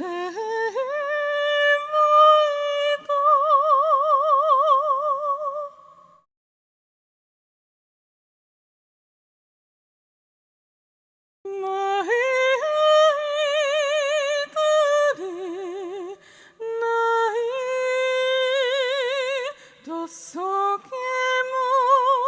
ない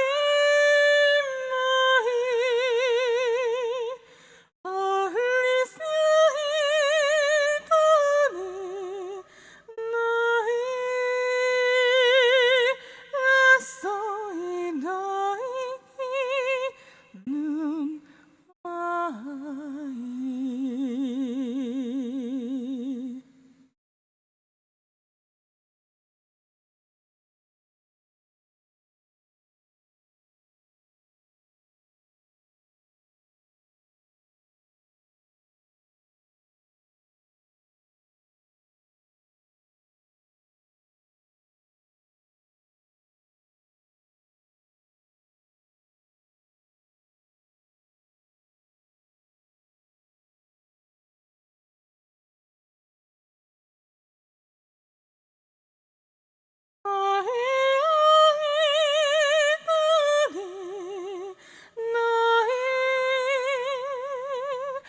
そう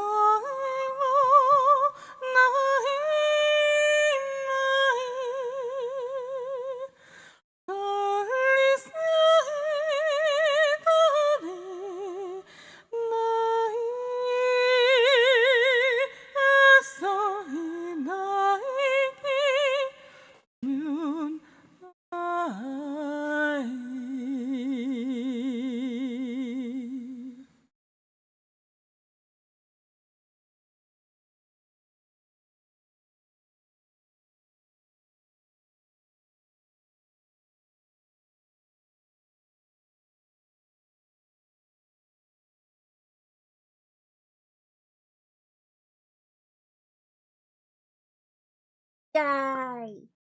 I remembered how to turn off my mic. Yay!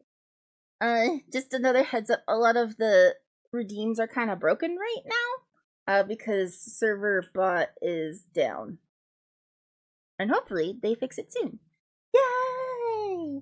I threw in manual head pats though. I can manually head pat. But unfortunately things like Pride and the applause ones and hydrate and stretch, all those are kind of broken right now and I can't pull them up manually. So I'm sorry. But yay for Pride. Usually there'd be rainbows and confetti right now. And High Note also broken. That one is a good one. Everybody likes to try to time it when they know a High Note is coming, and it makes a video play over top of me that might, force me to fuck up. But it's like stuff like a steaming kettle and stuff like that. Yes. I was just gonna say, I want to make sure I got your song in, but I hope that you had a really good stream. You should go take care of yourself. I was gonna raid you, but apparently not now. Thank you for the raid. It's Squump. Everybody in my place, if you don't know Bobby, don't know Bip Squump, she does really cool metal vocals, and you should follow her. She's great. And a lot of fun. Okay. What am I doing? Don't know. Let's go see what's on the thing. Anything else? Fine.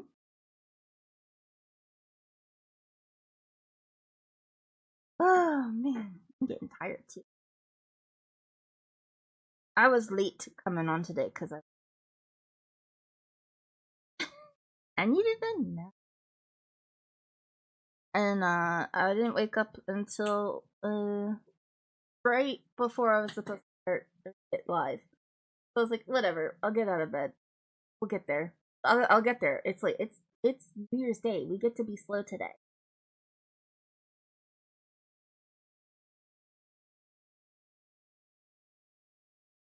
Oh, you remembered how to refund channel points? I'm so glad because I don't know how to do that. I was just gonna say, I don't even know how. I can't even like go in and turn them off. Thank you. I have to like go in through the manual way, and I don't know. I didn't have that many people redeem now.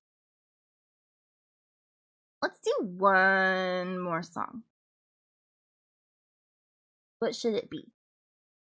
Maybe two more songs, because I did remember I wanted to do one. For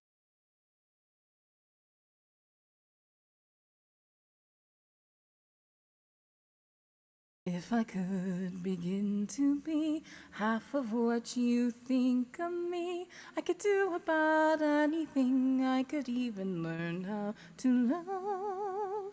When I see the way you act, wondering when I'm coming back, I could do about anything. I could even learn how to love like you. Love like you.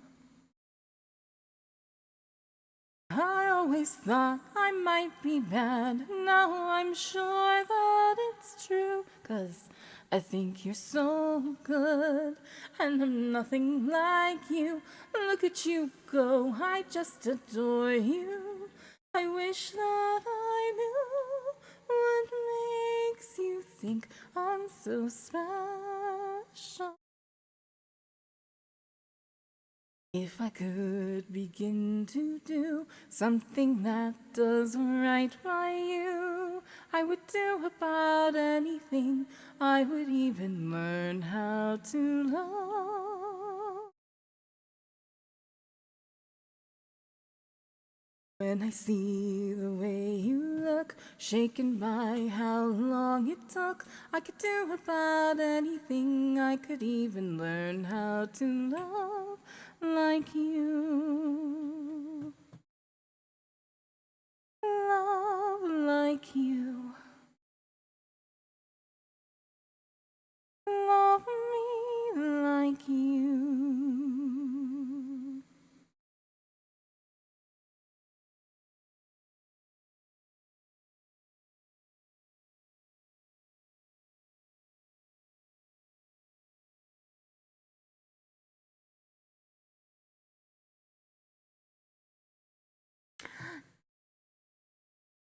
Yay!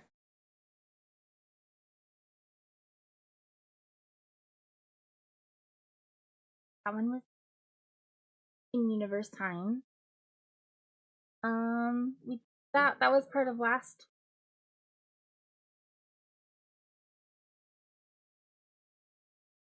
I will take a drink though.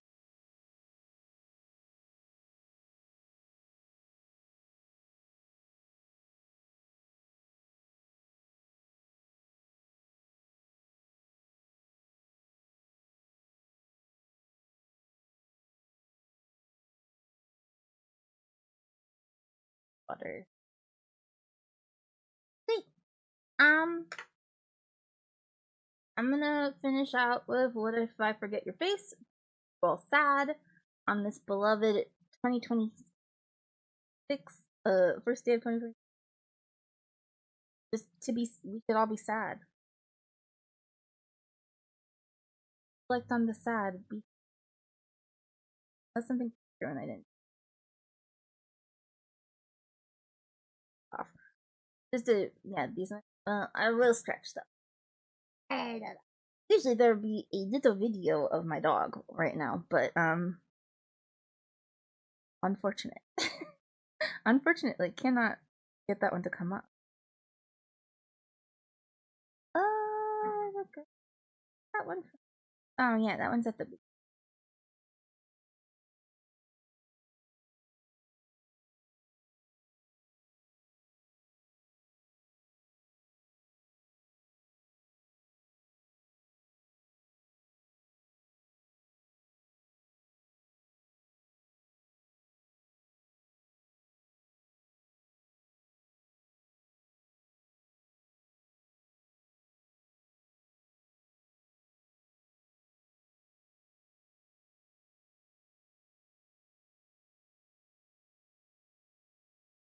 Don't think, trust, stay calm, stay with me, she said. Eyes open, breathing. Just one wrong move and we're dead. She and I don't reunite. How can I go on? Do we still remember what is gone?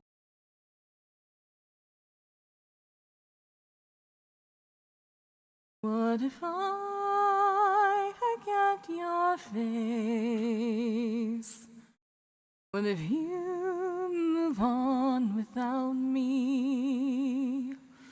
What if I can't find a doorway back through? And what if I do, but don't recognize you? What if I take far too long and the danger comes to claim you?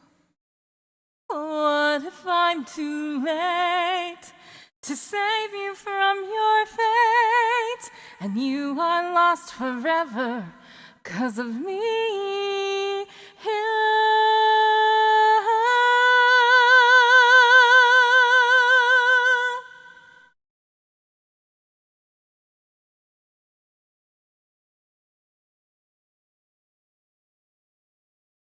I will find a way to make sure that you're okay. One careful step at a time for you and I are fragile things.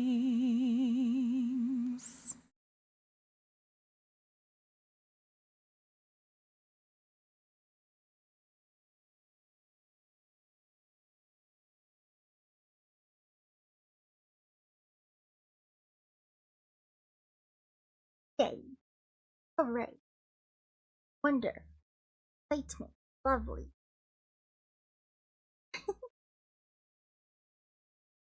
Oh boy, that was fun. It is 7:30. I've been going for 4 hours. I'm tired. I'm tired now. It's time for us to find somewhere to.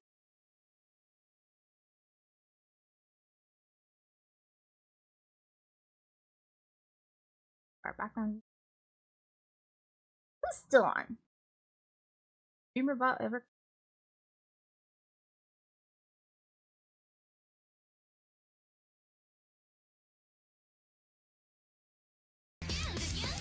Alright, thank you for the bits. I appreciate it. I always appreciate any bit. All of your supports. That part works. Anything that goes through streamer, through the streamer sounds thingy, that system works. But a lot of stuff just goes through Streambot for me.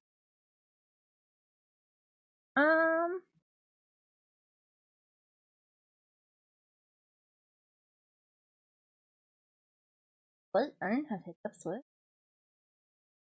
Wild. Crazy. Yeah, so. Poor streamer bots, people. Day off. Anything bad would happen. Start to 2026. Chaos.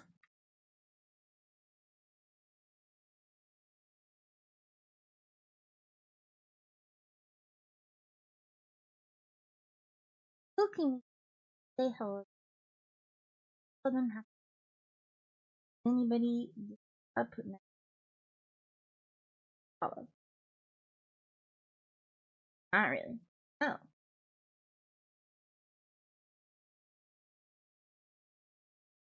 Technically, it does that. I actually like to sit there and watch the 3.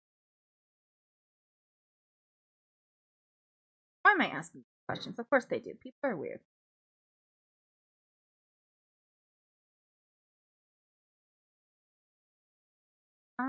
Outlook.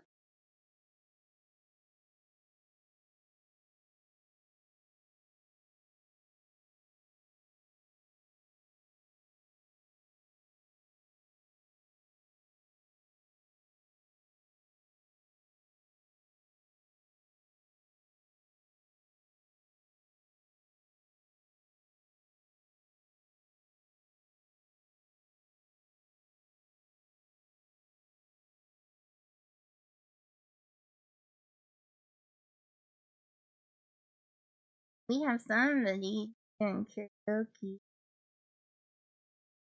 of only 9 viewers, so we could go over and say and just like hope. I don't know. Let's just have fun, you know? Okay, ball. Hey. Trade.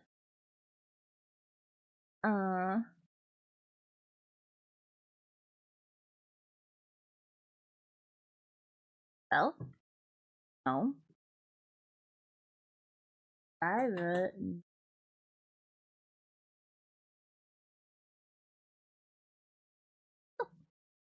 Hope for the best. I don't know. Anyway, Happy New Year, everybody. Thank you so much for stopping in and hanging out with me. Listen to me sing. I really appreciate it. I appreciate the support.